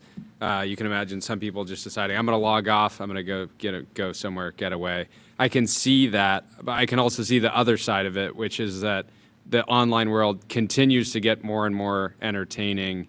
And some people just say, like, well, I don't need to go take this trip or go to this experience because I'm perfectly entertained at home. What indicators are you looking at to understand if AI is actually disrupting some IRL experiences? Would it show up as like Disneyland, visits dropping, which obviously could be a number of factors? Like, where are you kind of like trying to see where there might be some disruption? Yeah, I mean, I think I would be looking at things like live streamed sports and concerts and things like that to see, are the ticket sales going down? Everything we've seen to date is quite the opposite. People are spending like crazy on experiences, right? It's everybody thought that it was sort of a revenge spending after the pandemic, but that has not played out. Everybody is very excited to, at least sometimes, right, like close their laptops, put their phone in their pocket, and go out and do something fun. I think what we're competing with is that people they want to be out there having experiences, creating memories. And that is not something that you're going to have the same sort of experience doing looking at a screen. There's also some interesting neurological research that I've been following around just like how we sort of sync up and experience communal events, and it's really fascinating. But basically, there's we create stronger memories and we form stronger social bonds when we're in person, and it actually has a biological component to it. It's not just sort of the emotional aspect of being there together. So I think, you know, maybe if the pandemic was the catalyst that we realized what we were missing, but I'm pretty bullish on the fact that demand for even technology or optimized and oriented and enhanced experiences in the real world. Like just because we're out in the real world doesn't mean the tech goes away. It just changes and evolves. And I think that's where a lot of the exciting developments, both for AI, but also for other technologies, is going to be in the next decade. Well, we got to do the next one in person with a live audience because just neurologically, I feel like we'll have a better time. Yeah, there's also the reality that many people are chasing IRL experiences to have something to show back on social media. In this, I try to remind myself, we were at this car event, and everywhere you looked, there were cars that if I saw them on the street, I would just stop whatever I was doing, and I was like trying to force myself to actually just like take it all in versus taking pictures. But certainly there were some people that hardly were processing it live because they just wanted to share everything that they were seeing. Back on and honestly, Instagram. that is the thing that I'm most excited about with glasses, whether like Meta Ray-Bans or what Apple's going to release later this year or early next year. Having the ability to capture content but stay more present in the moment, I think, is the best sort of marketing case for those products, because you're absolutely right. Like we want to be able to capture these things, but we've, I think, tilted a little bit towards doing things just for the sake of capturing them rather than actually enjoying the experiences. And look, I think everybody knows that. Even when you're doing it, to your point, you're aware of it. So I think if there's the right catalyst, it'll get people off their phones and more sort of focused on what's around them. Awesome. Totally. Well, thank you so much for taking the time. Great to meet and come back on anytime. Have a good one. Awesome. Great to meet you. Thanks, guys. Let me tell you about AppLovin. Profitable advertising made easy with Axon.ai. Get access to over 1 billion daily active users and grow your business today. We have been keeping our next guest waiting. We have Matthias Wagner from Flux.ai. He's the founder and CEO, and he has some exciting news for us. What's happening? Welcome to the show. How are you doing? Please introduce yourself and the company. Hi guys, thanks for having me. My name is Matthias. I'm the founder CEO of Flux, and we're building the first AI hardware engineer. Amazing. And give us the news today. You raised some money. What happened? Yeah, we closed the Series B. We raised a total of $30 million in new capital across. Congratulations. Led by 8VC, so super stoked and stepping on the gas here now. Yeah, talk about the key problem, the key product, where you are in development, rolling out, getting product in the hands of customers. Yeah, good question. So, you've all heard it before. Hardware is hard. Yeah. And we felt like this is like learned helplessness, and we're taking the heart out of hardware, right? So if you think here what... It's just wear now. It's just wear. Exactly, Easyware. right? Yeah. But we're starting with electronics here, because it's like a very standardized form factor, and it's really at the heart of anything that's worthwhile building these days. If you think about computers, robots, what have you, and the insight here really was like, right, that if you think about how easy it's become over the last 2-3 decades to make software, especially now with the AI boom, right? Hardware hasn't gotten any easier to make. Right? Even though the supply chain is incredible available now. I can, from anywhere in the world, for $20, can get a PCB board manufactured in China and sent back in 7 days, fully assembled, right? Yeah. And that you couldn't do 20 years ago. You had to be Lockheed Martin or Apple or like a big tech company to afford it. But now everybody can do that. But the design tools just don't exist and are not accessible. And that's what we're solving for. So talk about the inputs and the outputs. Obviously, at the end, I get some sort of PCB spec. Is that just a CAD file or a PDF? And then what am I actually putting in? Is it just software that then I want to be translated into hardware? Like, at what level of abstraction are we operating here? Yeah, good question. So look, the vision is that you can go, like if you think about ChatGPT, you can go from like a prompt to a poem, right? Or like Claude Code, you can go from a prompt to a bug fix or a feature. With Flux, right, ultimately we want to enable you to go from a prompt to an iPhone class device, right? Now that's a long road, right? So what we are today is like you can make like, what's it like small to mid complexity, you can probably single shot today. And everything else is going to be more iterative, you know? Again, like Claude Code, Devin, Cursor, all these tools, very, very comparable. Sure. That makes sense.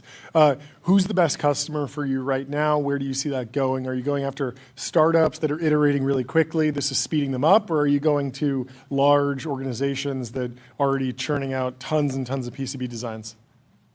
Yeah, so it's a good mix, but most customers are SMBs. What we're seeing is that there is like, only about 25% of our customers have previously made a PCB board themselves. Sure. The others are technical. They are mechanical engineers, firmware engineers, industrial designers, right? But they didn't have the time, patience, or resources before to make custom boards. And they would previously buy OEM boards, right? If you think about like a favorite example I have, we have this customer, they make vending machines, like snack, beverage vending machines.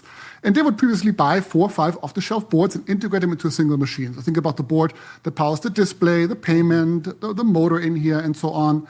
And now they can make like a single custom board with Flux, right? That's much cheaper to integrate into the machines on the assembly line. The machine breaks down in the field, but where they're standing there like somewhere in the rain, there's one board to replace. And then, right, the board costs them pennies on the dollars compared to before, right? Because what you're paying now is material cost, to a manufacturer in China, right? I can do that for you. And so that's kind of like here the main driver, I think. What's your favorite printed circuit board? Or favorite product that has a PCB in it? Ooh, the space shuttle? The space shuttle, that's a good answer. No, I looked this up the other day. So the space shuttle, I think, was one of the first boards that had like 8 layers or so, right, at the time. And it was hand-drawn. They didn't have software for it at the time, right? Which is like crazy if you think about that. So yeah, this is like a fun anecdote. That's a great one. Jordy, anything else? Wild. Have you seen anything exciting on the U.S.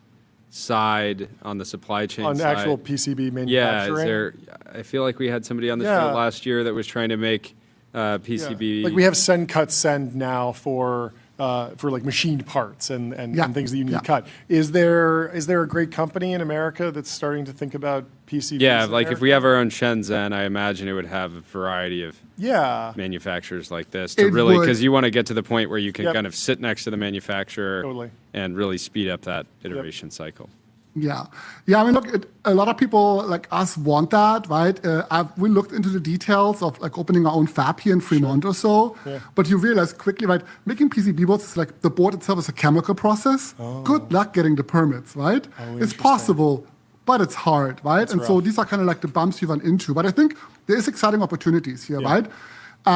Especially because like if you're designing these boards with AI, right, then you can also optimize for the capabilities and the inventory you have at the factory, right? Because the way to make this cheap to make is to like design it so it can be assembled automatically by machines, right? But for that to work, essentially these pick and place machines, they have to have all the semiconductors you need on their rails, right? And that's difficult to do for humans to optimize for, right? Because it's like a quick changing thing. But I think as we're automating all this, right, we can have the models designed towards what the factory can spit out in an hour, you know, for almost zero cost. That's amazing. Congratulations. Thank you so much for taking the time to come talk to us. With this pace, I'm sure you'll be back on this year. Yeah, so this is amazing. Yeah, all the progress. I hope so. Have a great rest Thanks of your day. for having me, guys. Yeah, great to meet you. We'll talk to you soon. Let me tell you about LabelBox. RL environments, voice, robotics, evals, and expert human data. LabelBox is the data factory behind the world's leading AI teams. Up next, we have some exciting news from Zach from Cal AI. He's the co-founder and CEO. Oh, is he not here? We are getting him set up. Sorry about that. We can head to the timeline because we have an incredible an announcement from Riley Walls, the new OpenAI staffer, who launched Payphone Go. It's effectively Pokemon Go, but for payphones. Payphones are strangely still licensed in California, he says. So I filed a FOIA request and got the full list. Naturally, I made a game so you can now play. You create an account, you get your unique player ID. It's a 9-digit number. Then you use the map to locate one of California's payphones. Some are easy to find, some are not. Pick up the receiver, you dial this phone number, 888-683-6697. It's toll-free, so no coins required. You can just go to any payphone that you can find, and then you call in and you enter your player ID and you collect them all. You have to catch them all. All 2,203 payphones in California are at stake, and Riley is on another absolute generational run with these projects. I love these. They are so much fun. Go check it out, and congrats to Riley on another banger project. Well, all right. I believe we have our next guest, but you tell me. But Zach is going to be later. Zach will be later, so we're going to jump over to... What's going on? How you doing? Sorry for the confusion. Hey, how's it going? No problem. Nice to meet you guys. Good to meet you. Please introduce yourself and the company. Yeah, I'm Joan Rodriguez. I'm from Barcelona, Catalan. I'm the CEO and founder of Quiver AI. Amazing. And at Quiver, we are, building models for AI generation of SVGs. Okay. Vector graphics. You can put a text prompt and you can get a vector graphic. Okay. Or you can put an image and you can vectorize it. Love it. So it's really good for designers, really good for icon generation, logos, and so on. PNG to vector to SVG was such a hassle like a decade ago, maybe even like 5 years ago. It's still not perfect. What's the secret? Because I've seen these demos from, I think the latest Gemini 3.1 was doing some SVG drawings. It was pretty good. What's the secret to going superhuman in SVG generation? Well, that's a great question. It's a pretty challenging problem, and we are tackling this through a kind of new paradigm. So it's code generation. Okay. So an SVG is actually code in the back. It's kind of a bunch of code, and you compile it, and you can get an image out of it. And previous methods were mostly like tracing. Like you get an image and you kind of trace it. But I did this PhD in SVG, and I invented this method where you can actually get really cool SVGs through code generation. So, LLMs are really good at code. We know this. And I just went nuts in my PhD to try to train these models as good as I could. I imagine part of the benefit is that once you have an SVG, you can export that to Figma or Illustrator and then edit and do the final. If your output's 99%, much better than getting a PNG that's 99%, and then you got to go and clean everything up, and it takes a lot longer. You can adjust the actual splines. Is that correct? That's correct. Yeah, you can edit, you can change the colors. Yep. You can maybe do animations later. Oh, sure. Gemini is really good for that too. Like animations is something that's popping up a lot in Design X. So yeah. Absolutely. How are you thinking about competition long term? Sounds like you guys can kind of lead in this space, but at the same time, I imagine all the labs kind of care about this category. Do you imagine partnering with them or having a different distribution strategy? What does that look like? I mean, it's exciting to see all the good results. They are also validating our ideas. We have ideas to try, and the big labs are, showing really good results in the SVG space. We are seeing that if you just train a big model with a lot of data and just a bit of effort, you are going to see really good results on this space. And what we are doing, we're kind of doing this our own thing, our own way, with our own RL rewards one at a time, and trying to learn how to do this the right way. How do you think about the customer? Do you want to integrate with a piece of software that already runs and lives and breathes SVG? Or do you want to be sort of like this one-off tool that lives on a website that, artists and creators can go interface with and then just take the assets elsewhere?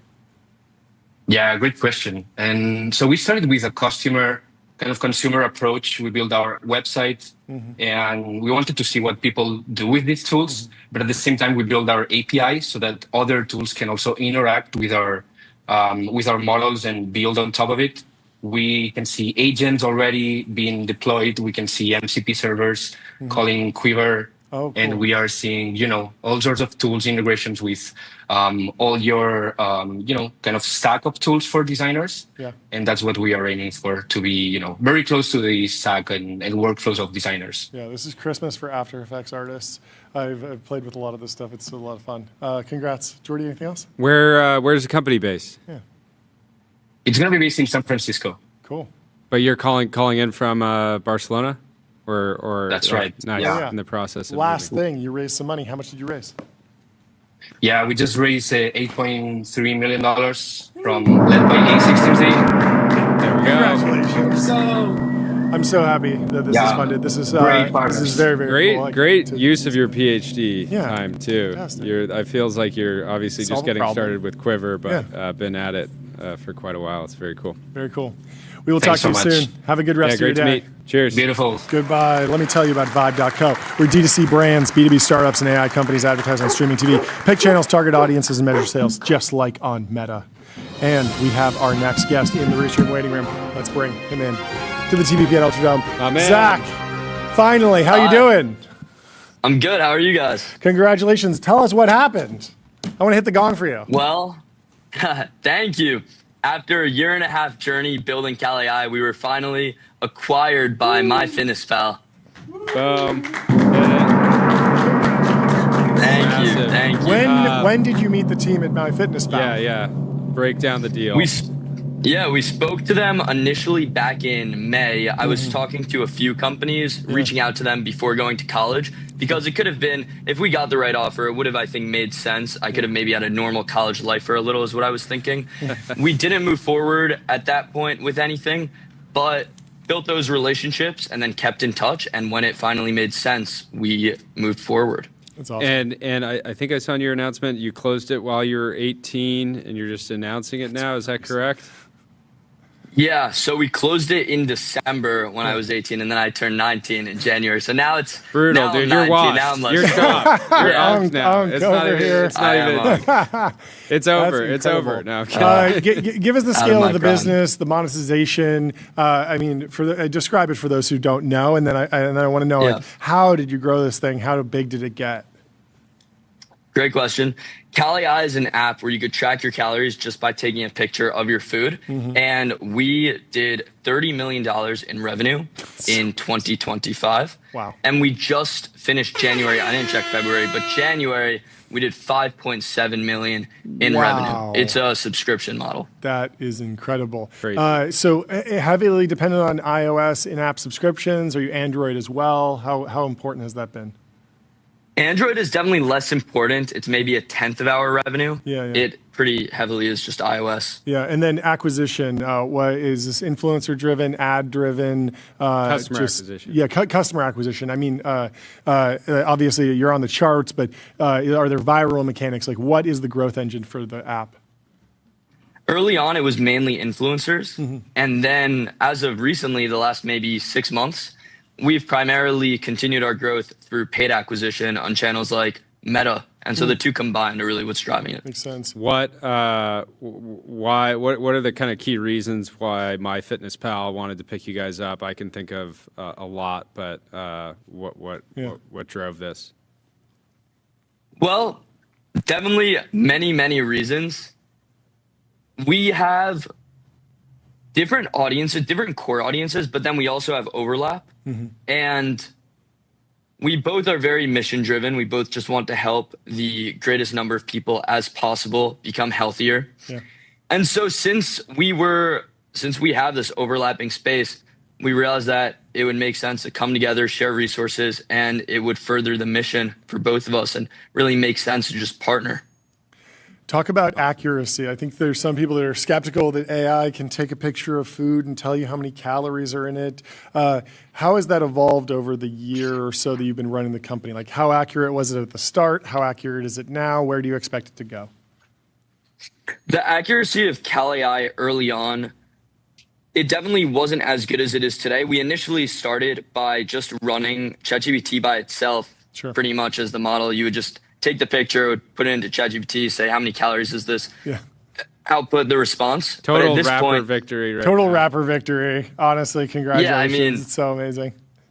Well, that was like a month. Yeah. And then we fine-tuned a model. We built out a more complex pipeline using like a ton of different models for different steps.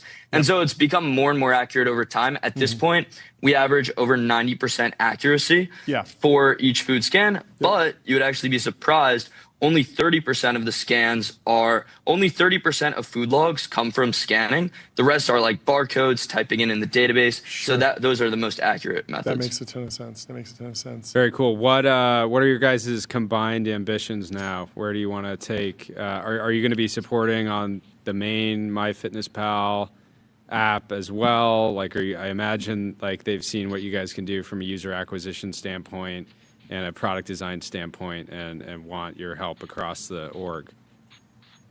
We're definitely helping any way we can. So definitely some of our marketing systems, we are helping them to also build out.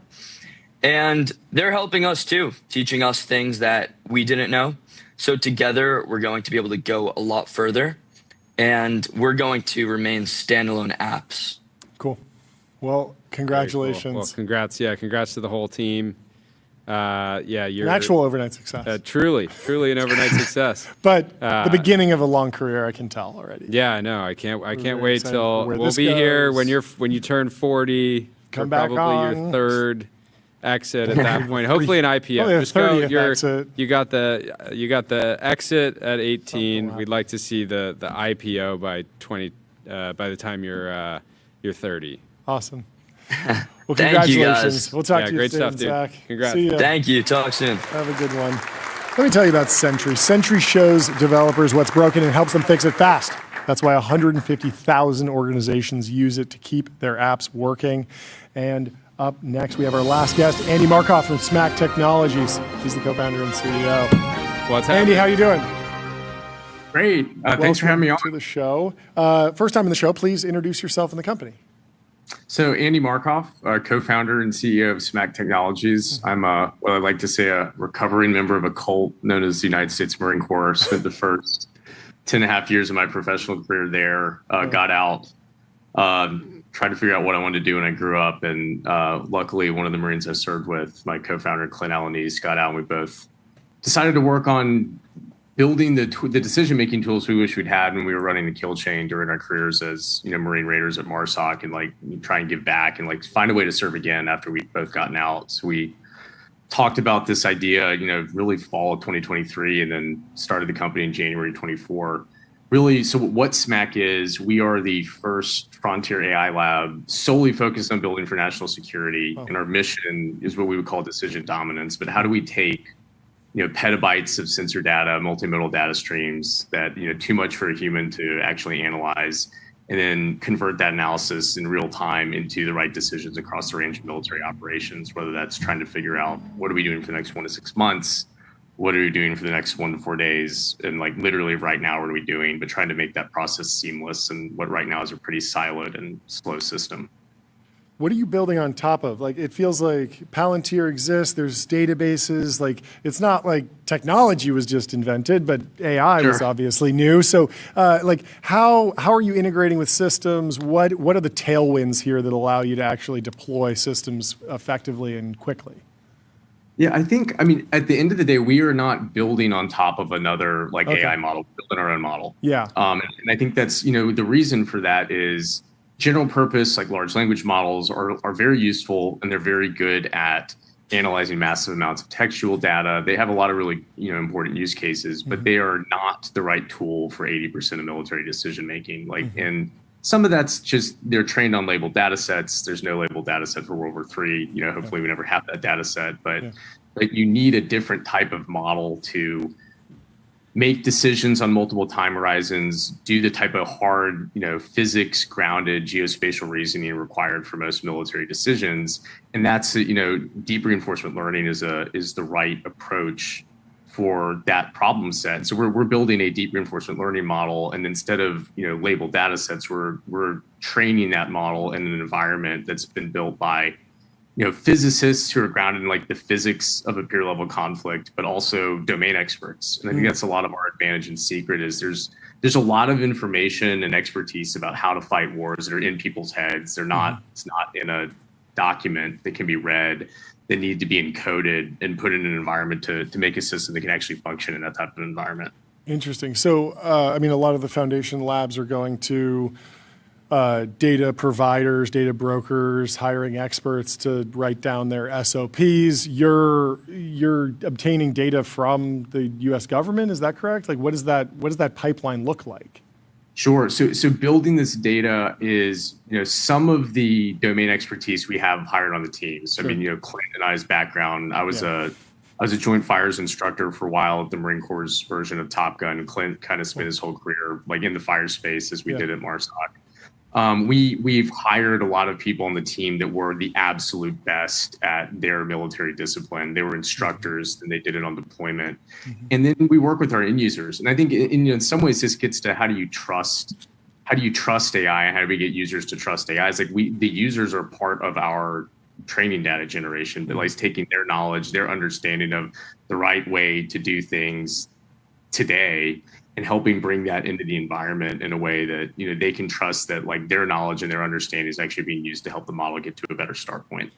What ways in which conflict is evolving are you guys like willing to lean on and effectively bet the company around? It's obviously great to have the all the time actually enlisted and serving the country, but the battlefield's like evolving. I'm sure you've been, you and the team have been watching all the footage coming out of the last few days. But where is this all kind of going in your view? As far as where is like kind of conflict moving? Well, an example is like I think we saw like the U.S. version of Shahed, or I think like so low cost autonomous systems seem to be coming online en masse, and all of these things are going to impact how you build the product. Sure. So I mean, I think at the end of the day, the scaling and operationalizing autonomous systems is a large part of the future of warfare, right? And so I think that the concept that we talk about internally that we need to build and enable is what we would call intelligent autonomy. But how do you orchestrate all of these autonomous systems, not just against tasks that they've been assigned to, but with each other and with the more exquisite, expensive systems? And how do you do that in a way where you still have a human in the loop, right? I think there's been a lot of discussion about fully automating the kill chain. No one wants that. That's not even really something that I've heard anyone talking about. What fundamentally people are trying to do is have the right amount of human in the loop, have humans for high value human touch points. It's not everywhere humans are making decisions today. Like we can't have humans involved in every single thing that they're involved in today. But a lot of the decisions are not high value decisions that are humans uniquely positioned to do. So it's intelligent autonomy is about removing humans from low value human touch points, keeping them and bringing them back into the system for those touch points that they need to make the decision, whether for ethical reasons or for tactical reasons, and enabling them to make decisions that help move, hundreds of thousands of, autonomous systems and manned platforms and, other types of unmanned platforms towards common goals across what could be 100 million square mile theater. And I think that's really the spec that we have to build towards. Makes sense. What's the shape of the company today? Where are you guys based? What are your plans with this new capital? Sure. So we are, a team of 18 today, really split mostly between El Segundo. We're like the majority of the tech team's El Segundo, and then like a headquarters in Texas. We have a physicist, a physics lab like down in Texas. So part of the tech team is there. And really our product, the way we think about it is like we need to have a model, like a heavier weight model that is available for people that work out of an operations center or not like compute limited. And then, lighter versions of that model that can work at the edge, at the front lines where people are going to be bandwidth constrained. And so a lot of this year is getting what currently we're deployed under contract with the Air Force, the Marine Corps, and the Navy is to expand across all 6 services, both at the command level, but also to take what right now we're prototyping is the edge version of the model we built and get that deployed to frontline units across all 6 services by the end of the year. Take us through the fundraising round. How much did you raise? So we've raised $32 million to date, $26 million. We've been, frankly, just really fortunate to have the investor team that we had. I mean, like I was saying earlier today, Clint and I knew nothing about fundraising, procurement, government acquisitions. Like we didn't know. We just were wandering around in the dark, back in January 2024, trying to get moving. And having a .72 kind of take us early on, believe in us, kind of teach us the ropes of the defense tech space was tremendously valuable. And we've been really fortunate to have Geodesic and Cosinoa co-lead the Series A. To really help us figure out how do we get to the next scale? How do we start scaling the team? How do we build the systems that allow us to grow rapidly? And we've just been really fortunate to have supportive investors that understand the vision and kind of knew what we need and knew what they could teach us at different phases. What's the origin of the name? So SMAC is actually a tactical task that you would call over the radio to strike a target. So when I was, would be out on a raid, Afghanistan, Iraq, and you'd have a hostile target that you were going to call in an airstrike on, the conversation that you just smack that target is actually like a task. So that was, and I think, fires is one of the military's functional areas, but I think that's an area that's, Clint and I's specialty. And so that was a lot of our initial go-to-market was in the fire space. And we were initially heavily focused on that. But obviously we're expanding this year to kind of the range of military decision-making.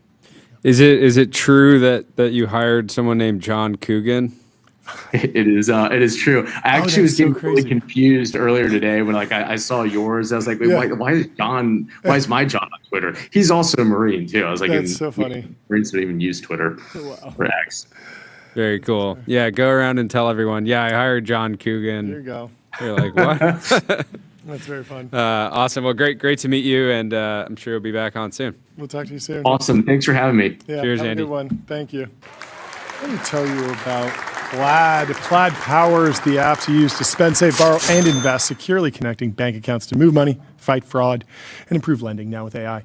We have a debate to settle. Is it PetSmart or PetSmart? I have a opinion here. I will settle this, but we should vote as a group.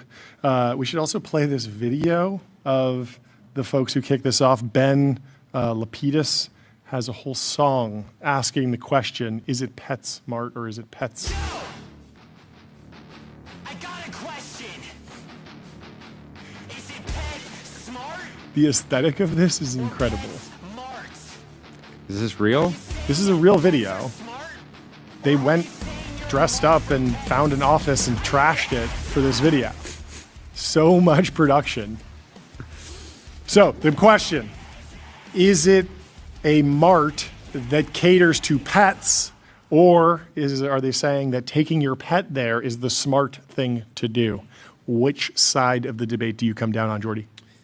They are smart about pets. Oh, okay. You're a smart guy. I'm the opposite. I think it's the PetSmart.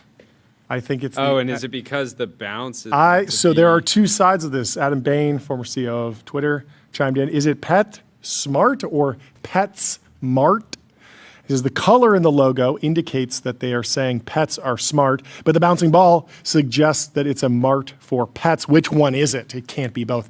Of course, it can be both. The logo designers are probably having fun, but I'm a bouncing ball guy. I say it's the mart for pets. Albert in the chat says, WTF, I just entered a PetSmart.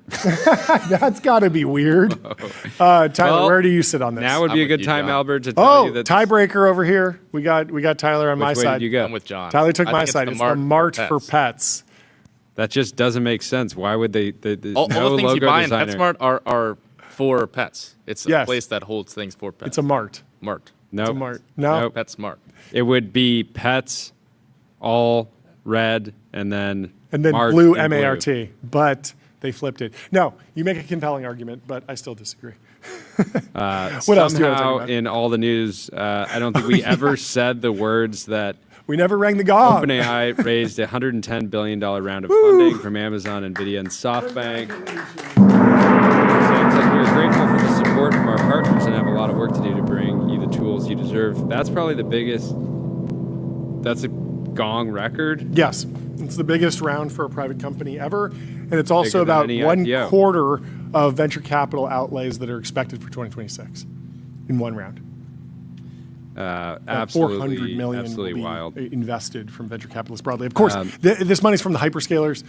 It's more complicated than your average VC deal. I don't even know if this will be included in the VC funding data tallies because it's such a big round and it's from so many strategics. But lots of more capital for OpenAI. Vo says everything on Earth is thought bait. They're just trying to keep me pensive. It's true. This is true. What else? Ryan Peterson is saying happy late Valentine's Day to my wife. When a semi-Neanderthal man loves a mostly human woman.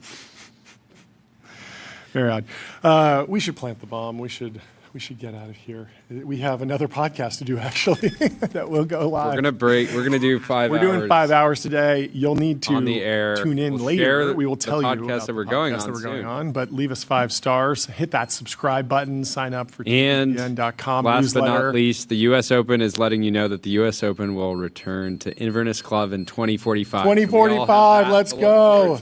See you tomorrow. I can't wait. Goodbye. Have a wonderful evening.